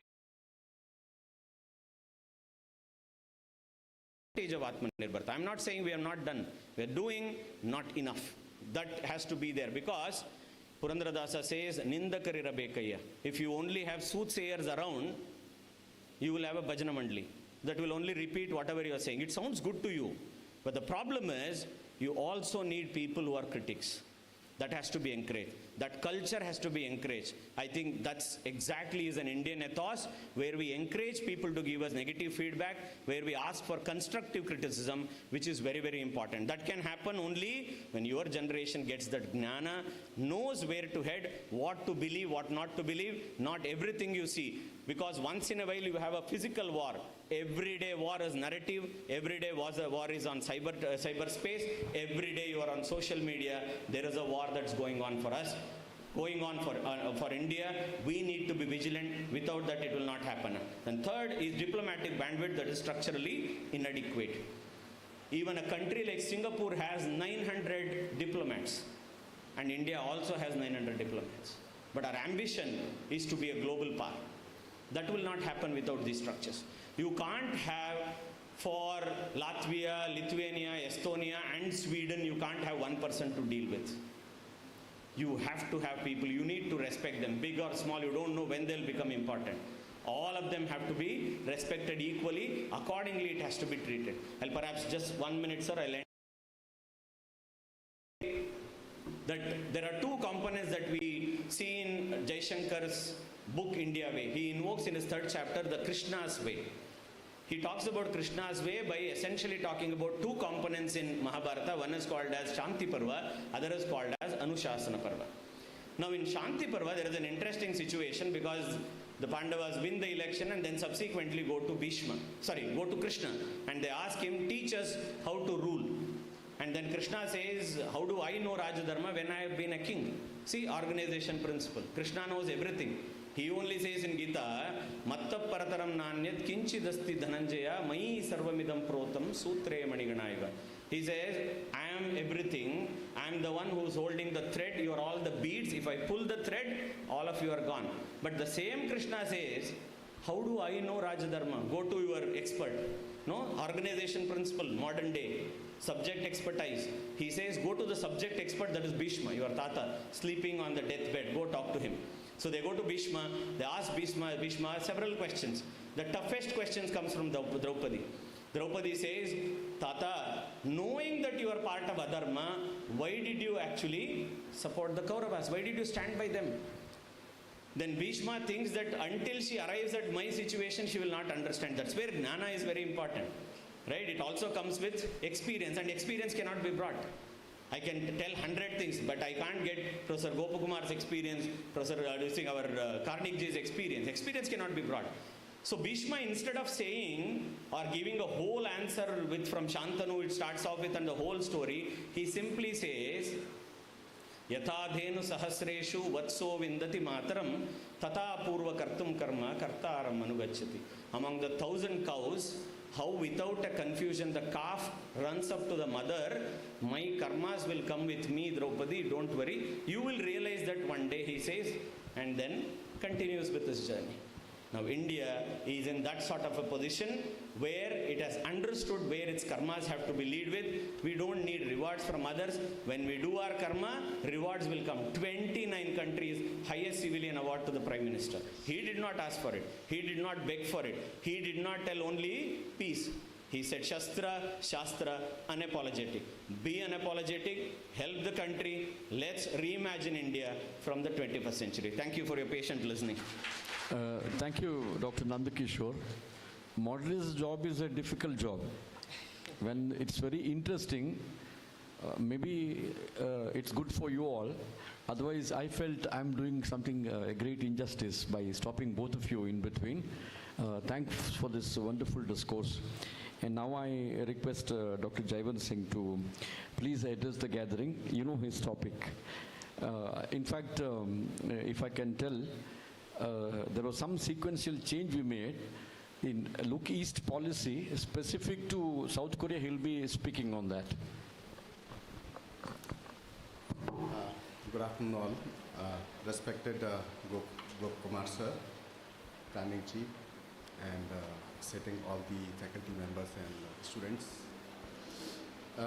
Today I'm going to speak on Act East policy, and the context would be India-South Korea relations. So before I directly go on the topic and start with my lecture, we have seen my previous panelists and Gokumar sir also covered a wide array of world events, especially NAM, communism, BRICS, whatever. So to understand the current realities, you need to look back little in the past. Because if you are standing somewhere today here, that means this stage is set by some actions in the past. Why you are here, good or bad, that's not the discussion. The point is why you are standing at this and why your policies, your initiatives are changing or you are forced to change. I'm not saying you have changed. Sometimes world events make you change certain policies which you were comfortable with. I'll start with, I think most of the students, have you read world history? I think till 12th we all had some exposure to the world history. So in world history, first one is modernization. I mean, when industrial revolution happened. Second is First World War, which was the product of the modernization because people now wanted some raw materials, some resources, and they started a race to capture more and more weak and underdeveloped countries in order to fulfill their industrial demands. Then after First World War, there was a period of some consolidations, some formations, some groupings, and some ideological, formations.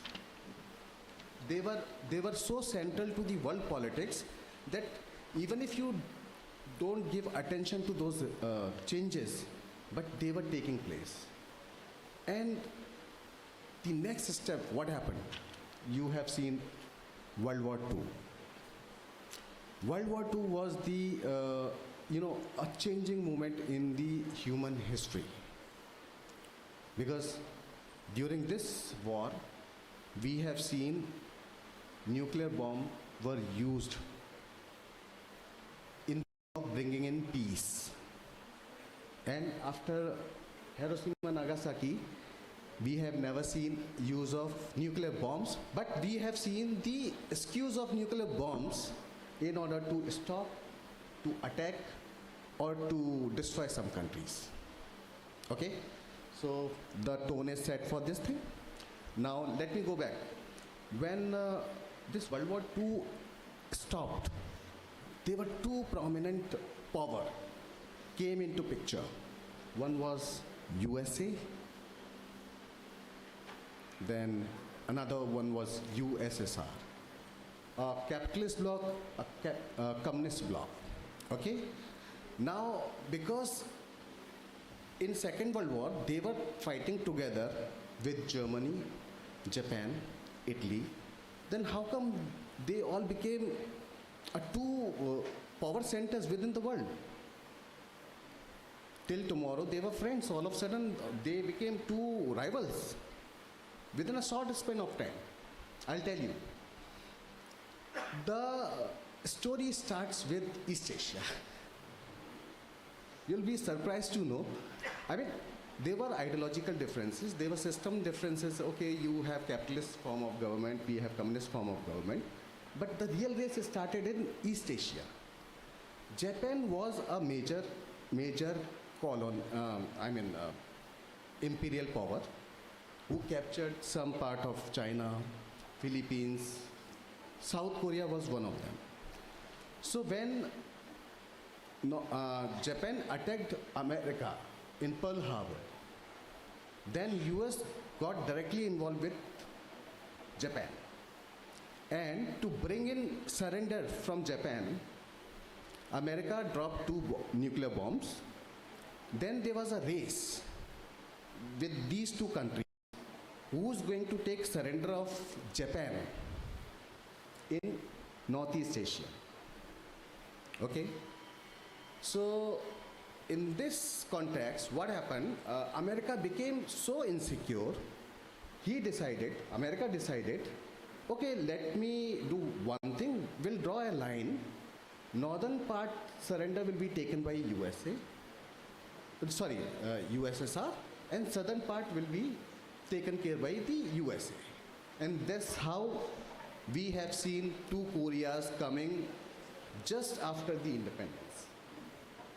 It was never decision of Korean people. It was a decision of America, or not even full America. It was a General Bonesteel who took a map of Korean Peninsula, put a scale on it, and 38 parallel he drawn a line. Can you imagine a situation where people are aspiring to get rid of some colonial rule, and there's some general sitting in on some ship and drawing a line on a world map and deciding the fate of 65 million people by just one pencil and one scale? And this is how two Korea came into existence. And with this came the first hot war of the Cold War. By the way, the Cold War started, but Korean War was the first hot war of the Cold War, where China and the USSR supporting some guerrilla groups operating government in exile led by Kim Il-sung. They were supporting communist leadership claim on whole Korean Peninsula. And America, as you know, America is very popular in putting puppet governments anywhere. So America brought a doctor, Sangman Rhee, to head the South Korean region. And that's how two leadership came into Korea, but not by the people, by these two ideologies, communist ideologies, capitalist ideologies. Their representative, American representative.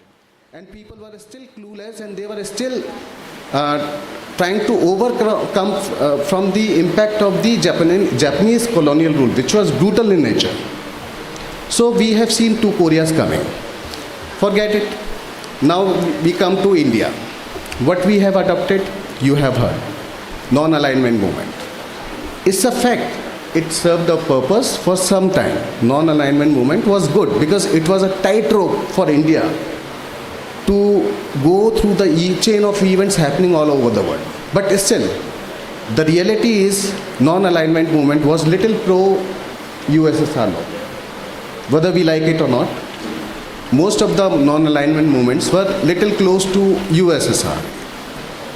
They were, okay, not vocal anti-American, but they were not vocal favoring USSR also. So this non-alignment movement was perfectly fine, working well for us until 1991, when USSR collapsed. We were having a bad economy, and we didn't have any option. So P.V. Narasimha Rao, our former Prime Minister, he decided to have a look east policy. When he started look east policy, what was that? Okay, Nehru was a little elitist or some kind of West-oriented person. So during his tenure and later on also, somehow we ignored the relations, historical, cultural relations we had with the Southeast Asian countries. Like in Odisha today also, they have a festival, Boita Bandhana. They make shape from the banana leaf, and they worship it and they leave it in the pond or river or sea. It is every Kartik Purnima, they do it every year. What it symbolizes? It symbolizes the connection, a voyage. Odisha people were taking to Java, Sumatra, Bali, all these island nations. Imagine, historically, when you didn't have a class kind of vehicle. They were manually sailed boats, but they were still going to these islands in Southeast Asia. We have heard Chola's navy was ruling some of the islands in Southeast Asia.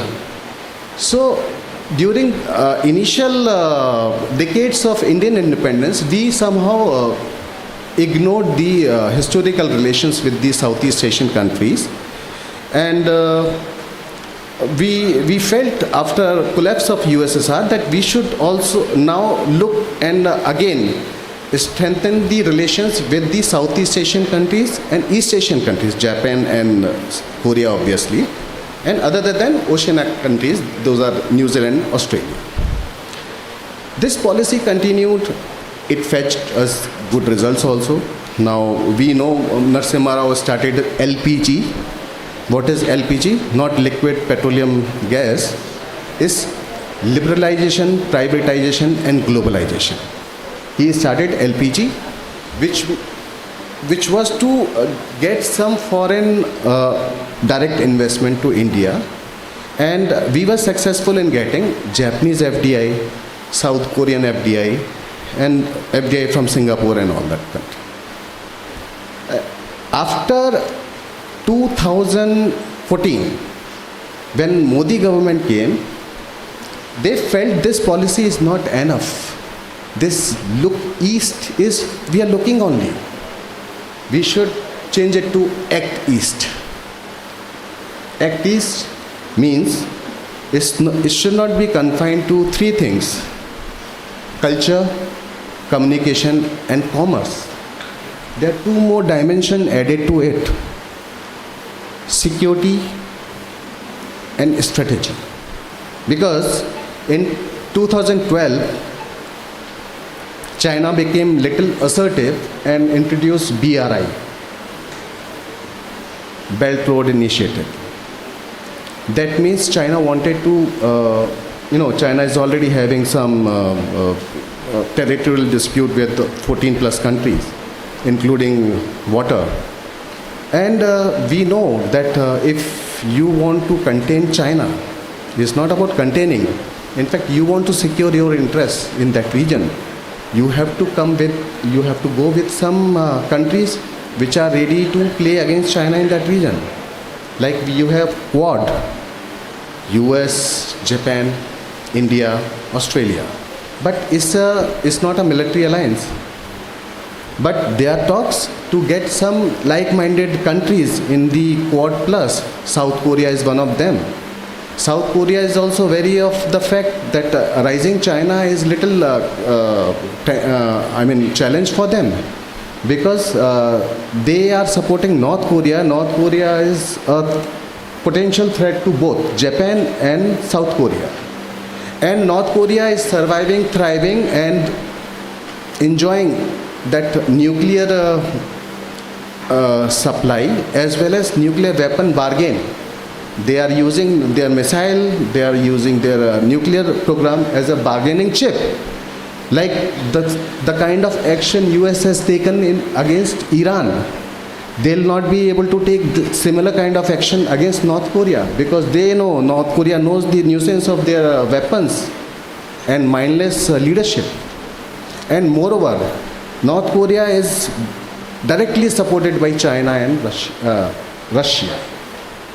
So things are changing.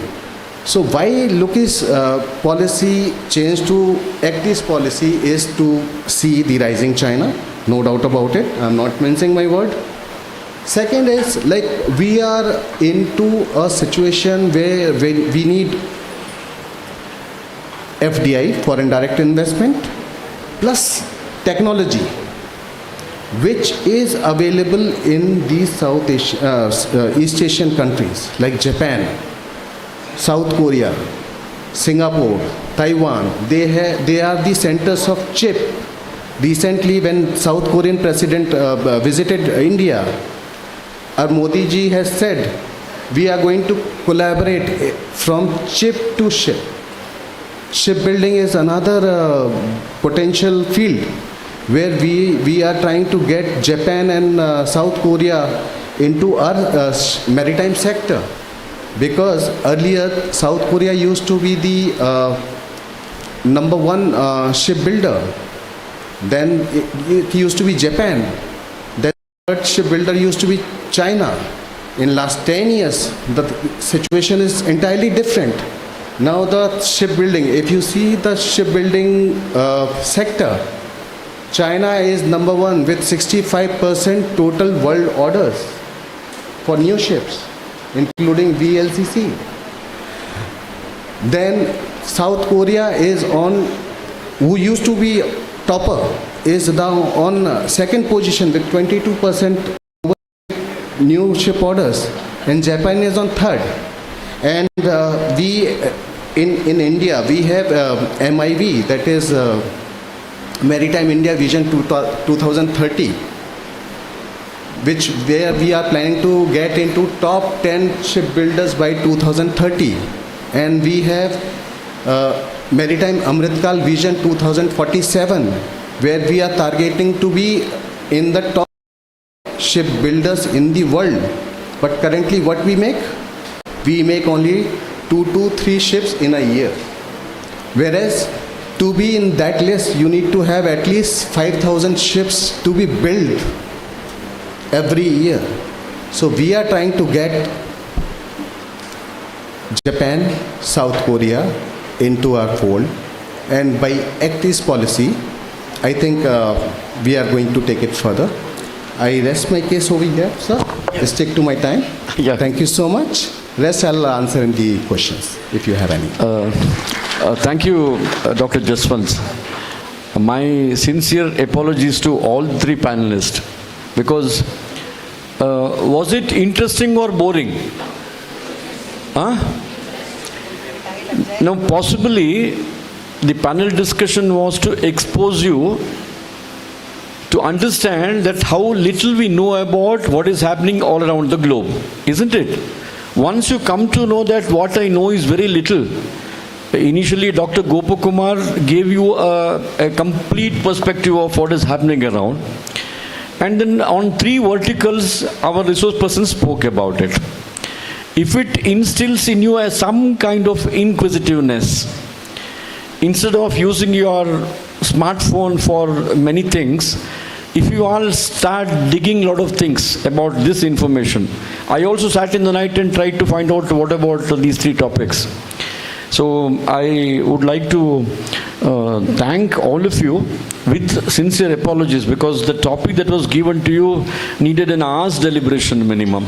So in a nutshell, it was very difficult to reach out to you, and I saw some of them talking, some of them not showing some interest. Now, can I request you to raise some questions to each one of them, or you can identify the resource person and ask question? Is there anyone who is prepared with a question? I'll give a prize for the first question.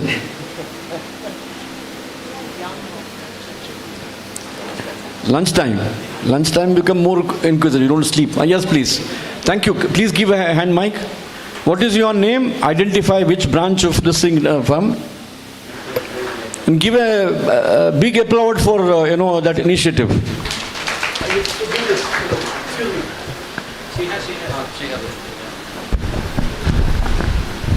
Please let me know whom are you addressing this question to. Yes. So good afternoon, panelists. I am Vaishnavi. I am doing my Masters in Public Policy at Chanakya University. So my question will be actually for all the panelists. So is multi-alignment just a rebranding of compromise? And is compromise even truly safe? All 3? Yeah. Like who has answered? They can. Okay. Yep. Then you make a note. Okay. Keep answering. It's better, no? Fine. Who will answer? I can take Yeah, fine. But you want to answer? So you said, is it a compromise? No, it's not a compromise. The kind of world we are living into right now, as I said during my address also, I didn't get time to explain. See, the concept of security earlier, during First World War, Second World War, it was all about your national security only. Power was associated with hard power, as in your territorial and your military power. Later, in the era of 90s, when world became a bit neoliberal, globalization, ICT technologies, and newer technologies knocked our doors. Internet knocked our doors. USSR disintegrated. Cold War ended. What happened? During that point in time, Joseph Nye coined the term soft power. So the definition of power also changed. So now see, and now it's like in 2026, we are living in a time when security is not only associated with national security, it is much more beyond and above it. It is related to energy security, human security, or environmental security, right? When you talk about power, it's not only about your military, territorial, and soft power also. We are above and beyond that. So it's about the power of youth. It's about your science and technology is power. We are living in a time of AI. So see, concept of power also changed. National interests have also changed accordingly. So in this, changed time, in the times of flux, when we see a lot of conflicts all around, instead of like fixing or gluing to a lobby, it's better. So it's not a compulsion or compromise. It's like need of the hour. Being pragmatic, being dynamic to secure your interests, to use your power in the best possible manner. It's better to make friends instead of enemies. So that's where this multi-alignment comes into the picture. You would like to add something? Yes. So, you have two friends with whom you go to temple, you dress in a particular way. And those two friends are conservative. They will not join you in other things. So you have two more friends who join you to PVR or Inox. Okay? Then you have two more friends who are extroverts who want to go with you to Goa or to some beach. Now, you are the same person, but you are changing your attire from time to time. Will that be called compromise, or will that be called as maximizing your interest? There you go. Very nicely. So it's a necessity. And it's not even multi-alignment, it's multiplexity. What he said, it's like multiplexes. Issue-based engagement and alignment. In foreign policy, your primary goal is to secure your interests. Punchline. This way, that way, no way, whatever. When when USA wanted to check USSR, they created Taliban. The same USA fought with Taliban. The same USA sat with Taliban. The same USA may disengage with Taliban, but they may sit together again. So, what do you say? What kind of policy US is following? They are simply securing their interests. This way, that way, my way, highway, whatever. So in international politics, or especially in foreign policy, there is no clear-cut line which defines what I'm going to do. You do it as per the changing realities. It's not you only. Everybody does. It's not only you. Is you are taking a note of the change of events taking place around you. It can be India, Israel, or Iran. It can be Pakistan or Iran. So you have to be little flexible. So it's not escapism, it's not opportunism, it's all about how smartly you secure your interests in the changing world order. That's the punchline. Thank you so much, panelists. My way is nation first. That is the basic edifice on which we build all the relationships. Right? No compromise, nothing of that kind. Thank you. Any other question? I asked you to give a big applause for that young lady who stood up to ask this question. And she came all the way from Bangalore. Anybody from this institution? Yes, good.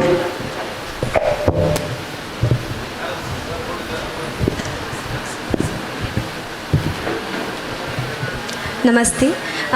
My name is Deeksha Ujay. I am currently pursuing my BA here in this institution. My question for Nandakishore sir. Sir, you told that we have like ಯಾರು ನಮಗೆ ಮಿತ್ರರಾಗಿರ್ತಾರೋ ಅವರೇ ಮುಂದಿನ ಶತ್ರುಗಳಾಗ್ತಾರೆ ಅಂತ. Like as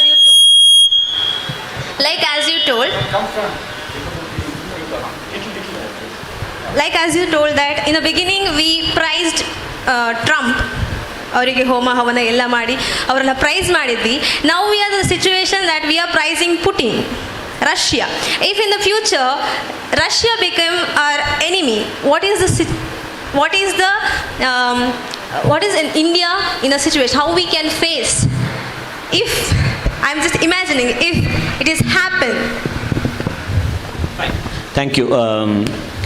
First and foremost, there are no permanent friends, there are no permanent enemies in international politics. That's the first thumb rule. Second, I also told in the context of neighborhood. Somebody is, the immediate neighbor is your Ari, that means your enemy, followed by Mitra, then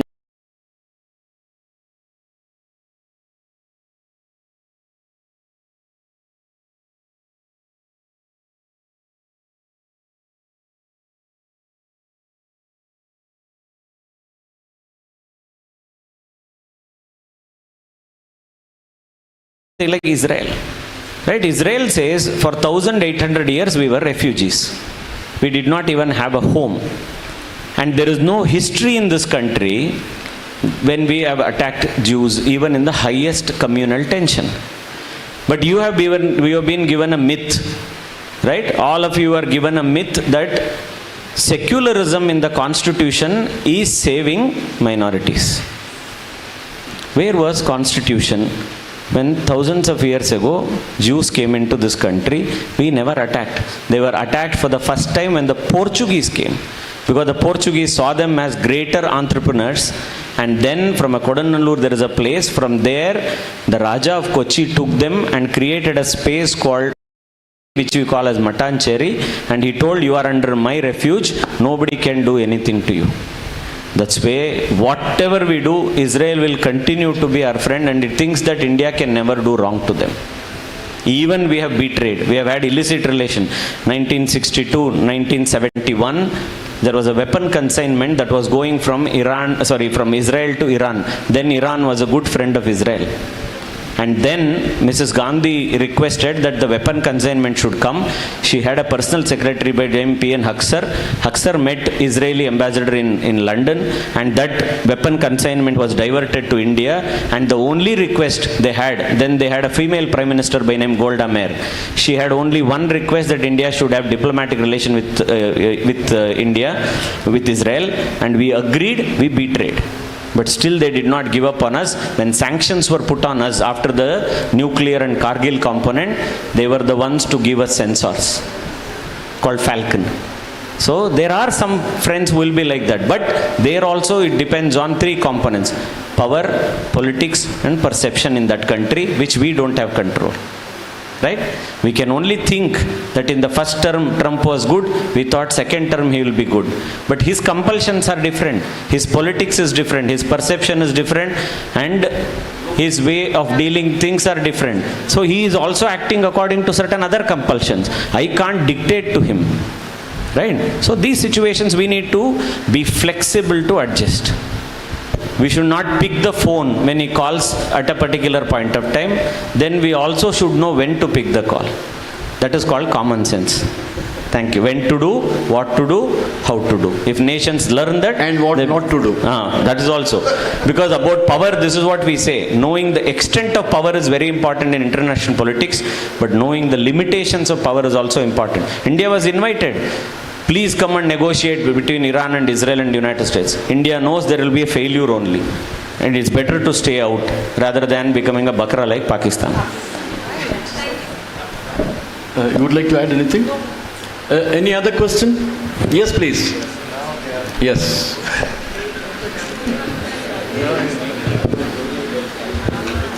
Namaste sir.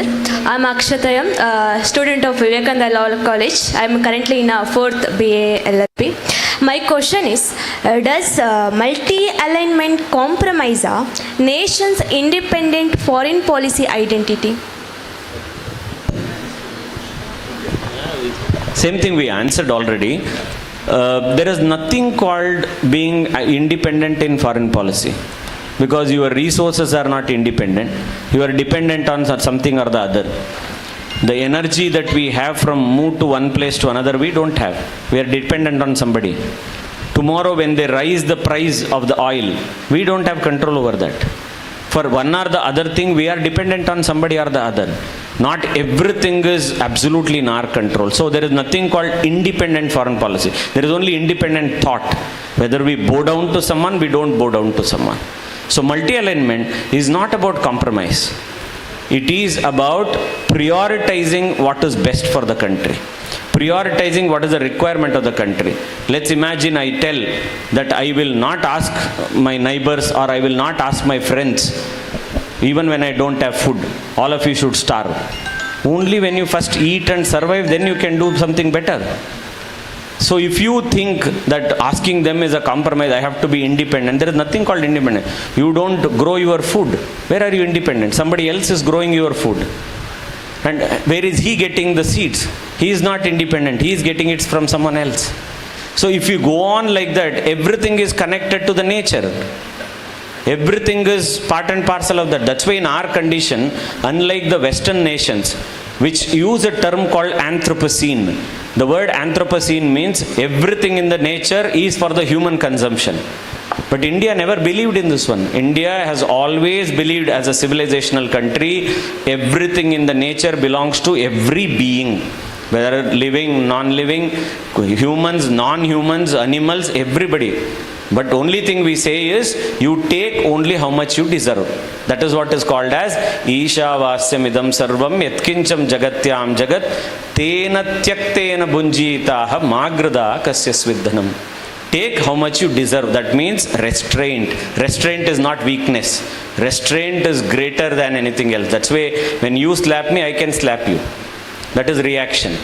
When you slap me, I wait for a time to react, respond to you. Right? That is restraint. That means that's not weakness.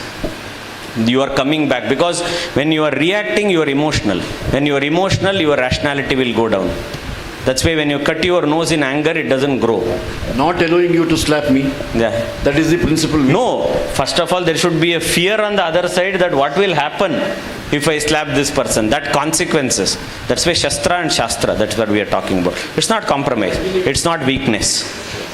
I'll just add a point to it. So that's where when you connect being multi-alignment, and it's like in context of your foreign policy, let me tell you, being multi-aligned is the biggest guarantee that nobody can come and intrude into your strategic autonomy or your foreign policy. That is what our foreign minister and prime minister have been stating for past 11 years, that earlier there was a situation that despite calling ourselves non-aligned, we were always branded as pro-USSR nation. But now, because we are multi-aligned, we are sitting in Quad also, we are sitting in SCO also, we are sitting in BRICS also, we are a part of I2U2 also, we are a part of G20 also, and by doing that, we could democratize G20. G20 was known as a pro-Western bloc. What did we do when we had the presidency? For the first time in this world, we added African Union as a permanent member to G20. We changed the nature of G20. That's where we became voice of Global South, and that's where the rest of the world started calling India as voice of leader of the Global South. So when you are multi-aligned, that is what in 2022, same Ursula von, when she came for ICNA dialogue, she threatened our foreign minister during the dialogue, and she said, you stop buying oil and gas from Russia, it's not good for you. What did our foreign minister say? Dr. Jaishankar stated, you look into your matters, we will take decisions as per our national interests. So what are the four core pillars of Indian foreign policy right now? Strategic autonomy.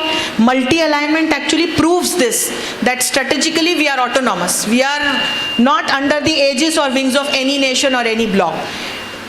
respecting territorial integrity of every other nation, and for ourselves also, we don't expect any other nation or bloc to come and intrude into our integrity.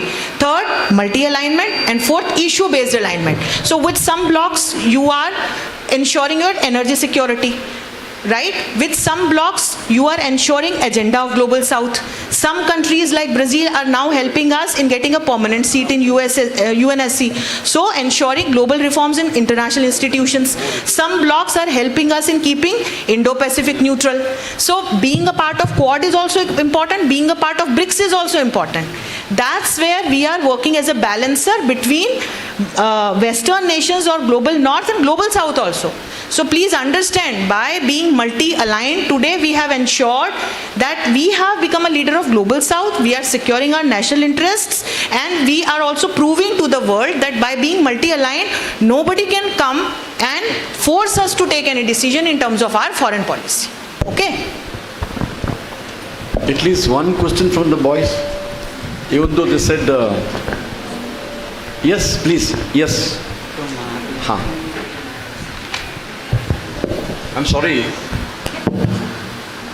Sir, Yes. when we said reimagining India, we are fighting a big battle, a narrative battle against the Western anti-Indian forces.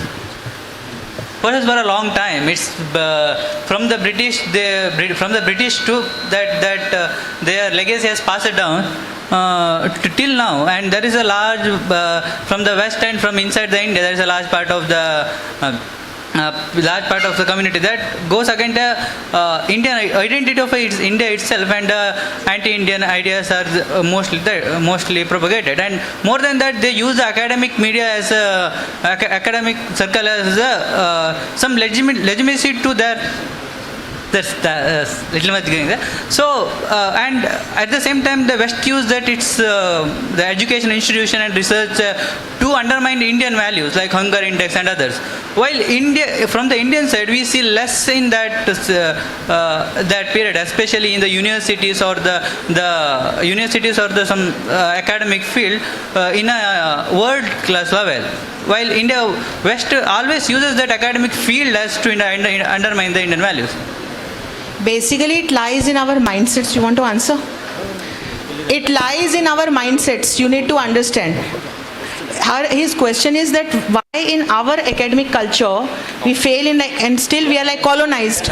Actually, no, we have tried to build up a narrative, but still our mindsets are filled with that pro-colonial colonial mindsets in terms of language, in terms of our culture. So only one sentence I'll tell you. That's the key to like decolonize our minds and bring in a change in academic and every culture, in media also. Media people also do the same thing. So the thing is that you should understand there is a difference between westernization and modernization. Being progressive or being modern doesn't mean that you would just adopt the Western culture, Western values, you will demean your own culture, you will feel underconfident of your own culture. You should feel proud of your culture, your nation, your nation's policies and its achievements. You have to do that. When you do that, then you generate that, confidence. And when that confidence is generated, then with your thoughts, you get the power of thoughts, and then you can make that narrative and change the narrative. I'll give you a simple example. Please sit down. Simple example. When this South Korea and Japan started their industrialization or modernization, they opted a policy. It's called Thongak.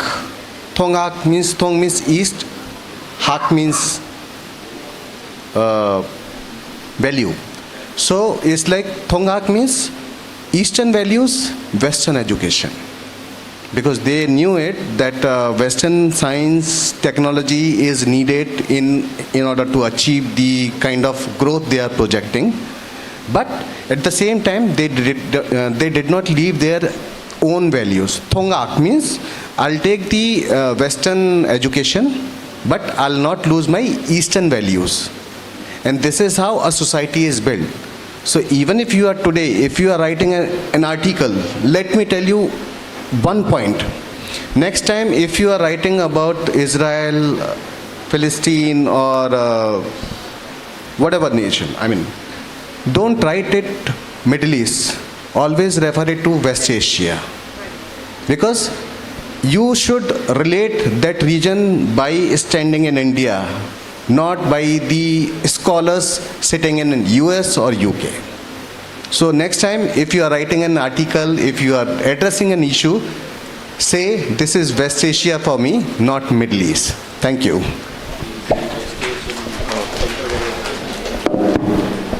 So, thank you. Yeah, thank you very much. I know once the questions start, no, there is never an end to it. I will only request some of you who have some questions cropping up in your mind. Every question has an answer, but we have to go looking for it. This platform of about 1.5 hours may not be able to satisfy all the questions and will not be able to provide answers also. And those who have questions, may I request you to write it down and give it to the coordinator of the conference, and we'll try to share it with the resource persons and try to get answers. Is there anyone else who has some questions? Just raise hands. That is good. A good batch of students. No questions means everything is very clearly understood. India is on the cusp of a new... One last question? Oh, sorry. My apologies. I didn't see you. Namaste. Myself, Madhukar, currently pursuing final year BA Vivekananda College. My question is to Anshu Joshi, ma'am. And, ma'am, what role do international organizations play in stopping ongoing war? Right now, though, there is a big question mark about any role of these international organizations in not only stopping the wars but also in ensuring other sustainable development goals that these organizations only have set up. For example, SDGs being set up by United Nations. Where is it tracking? How is it tracking those goals? And in context of war, I'll straight away come to your question. We have seen that what kind of miserable role institution like United Nations has played. And that's where we have seen that for all these years, it remained a puppet in the hands of Western nations led by United States of America. So that is where now India is providing a solution. And what is India stating? It is stating that this is the right time when these institutions should reform. So it's not only about our permanent seat in UNSC. India has also provided a solution by presenting a whole model in United Nations General Assembly. I think last year we presented that model, wherein continent-wise a representation onto the permanent seats in UNSC and other important bodies in UN should be provided. But at present, we all can see that these institutions have failed in terms of ending the wars, mediating in wars, and ensuring global peace and security. Thank you, madam. That is where possibly Professor Nandakishore mentioned about Vishwa Guru, no? So we are shifting our position from calling ourselves as Vishwa Guru to becoming Vishwa Bandhu or Vishwa Mitra. We become the global voice of the global south. Last couple of years, if you have noticed, India has become a loud voice of the voiceless. It was dominated by few major countries. Now India has become the voice of the voiceless. This is where India has a bright future. And our Honorable Prime Minister, like Madam said, we have made that claim now. These international bodies have to become more responsible, more answerable. And let's see what happens. Okay? So, thank you. Young ladies and young gentlemen, if I say ladies and gentlemen, they'll think, or boys or girls. Very engaging, seminar. And these three topics selected by the organizers, I must compliment you for this. At least if it makes you inquisitive, what is happening around me? What are the issues and concerns? How our national government is reacting to this pandemic kind of a situation, which is going to impact all of us. From that perspective, Dr. Anshu Joshi ji, Dr. Jaswant and Dr. Nandakishore on these three very important topics. One is present flux in geopolitics because of the things happening around. Secondly, Dr. Nandakishore on Indian foreign policy. It is not static. It has got to be situational. You cannot have said, this is my policy, I will not look beyond that. So a flexibility, you mentioned about army, no? we use this word flexibility as an element of war. Exactly, to create surprise. Similarly, Dr. Jaswant Singh, you really wanted little more time to dwell on the reflections of India's Act East policy or whatever it is. I hope you all have tried to at least understand. I know this is not taught to in your classroom syllabus, isn't it? So at least some amongst you. Tomorrow, if you want to become an expert on foreign policies, somebody wants to be an authority on the global, changing situations, somebody wants to pursue economics and related issues, this is a stepping stone. This must have brought that inquisitiveness in your mind. Dig deep, go into your chosen area, learn more things, interact with people. How many of you read newspapers on a daily basis, not on WhatsApp and things like that? Newspapers? Physical one. See, how many of you listen to English news on television? Global news? See, I see only 2, 3, 4 hands coming up. I must compliment that young ladies who ask questions about, various issues. Now, if this seminar, national seminar, should become successful, we should take something from here. I don't know how many of you have made notes. I know how many of you came here as a captive audience. But having exposed every situation that we come across in life is a learning situation. I made notes from listening to Professor Gopkumar. I have been making notes as people were discussing issues. So if you become a real student, interested student, learning never stops. The idea of Madam Manita Kamath and Vijay Saraswati is to expose you to the contemporary issues. When I went to college, I don't think I was given this opportunity. Professor Gopkumar also can rarely remember such national level seminars, contemporary issues, global issues. No one exposed us. This is brought to your doorstep, and if you don't take interest, it makes no sense. So my request to all of you, more than summarizing on what they have spoken, not taking much of your time, make best use of the available opportunities. Every situation we come across in life is a learning situation. So please make use of it. I must compliment again for selecting these wonderful topics. At least for me, it was a very good opening. And thank you very much, Dr. Nandakishore, seeing you after a long time. Madam Anshul Joshi and Dr. Jaswant Singh, you have come all the way from North India just to spend 15, 20, 30 minutes with you all. Just imagine the hardship they have put in, just to share their experiences. That is where you should learn. And I acknowledge the cooperation of the management in organizing this wonderful national seminar. Thank you very much. I take this opportunity to extend our heartfelt gratitude to all our esteemed speakers for their insightful, thought-provoking deliberation. As a token of our gratitude and appreciation, we'll now proceed with the presentation of mementos to our esteemed speakers.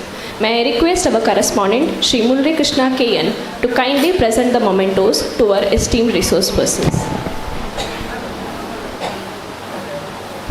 I request our principal, Sri Krishna Ganraja Bhatt, to kindly present the mementos to our esteemed resource persons.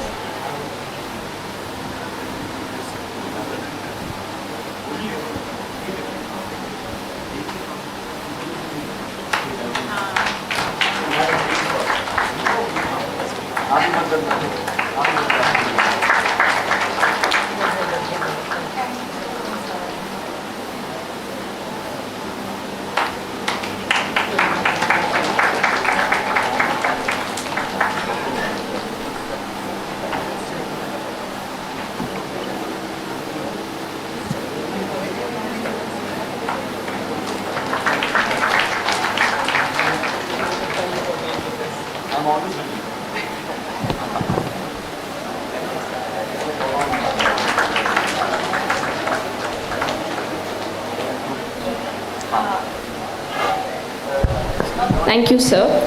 Now, I invite Dr. Nishita, Assistant Professor, Department of English, to deliver the vote of thanks.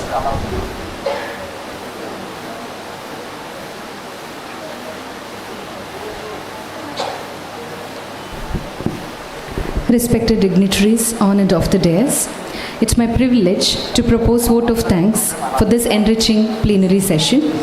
At the outset, I extend my sincere gratitude to our distinguished resource persons, Dr. Nandakishore MS, Associate Professor, Department of Politics and International Studies, Pondicherry University, Dr. Anshu Joshi, Professor, School of International Studies, JNU, and Dr. Jashwant Singh Kain, Consultant, Center for Maritime Economy and Connectivity, RIS, Ministry of External Affairs, New Delhi, for their insightful and thought-provoking presentations. Your perspectives have truly deepened our understanding of the complex dimensions of geopolitics and India's foreign policy in the contemporary context. Thank you to all the resource persons.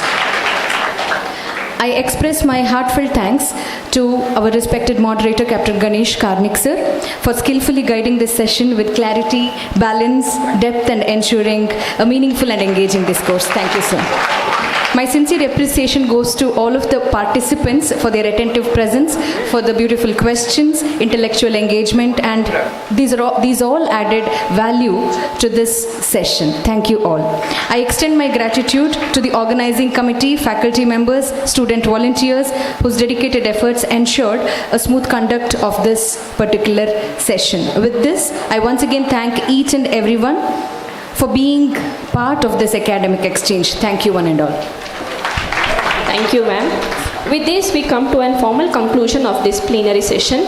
We sincerely thank our distinguished speakers and all the participants for making this session truly enriching.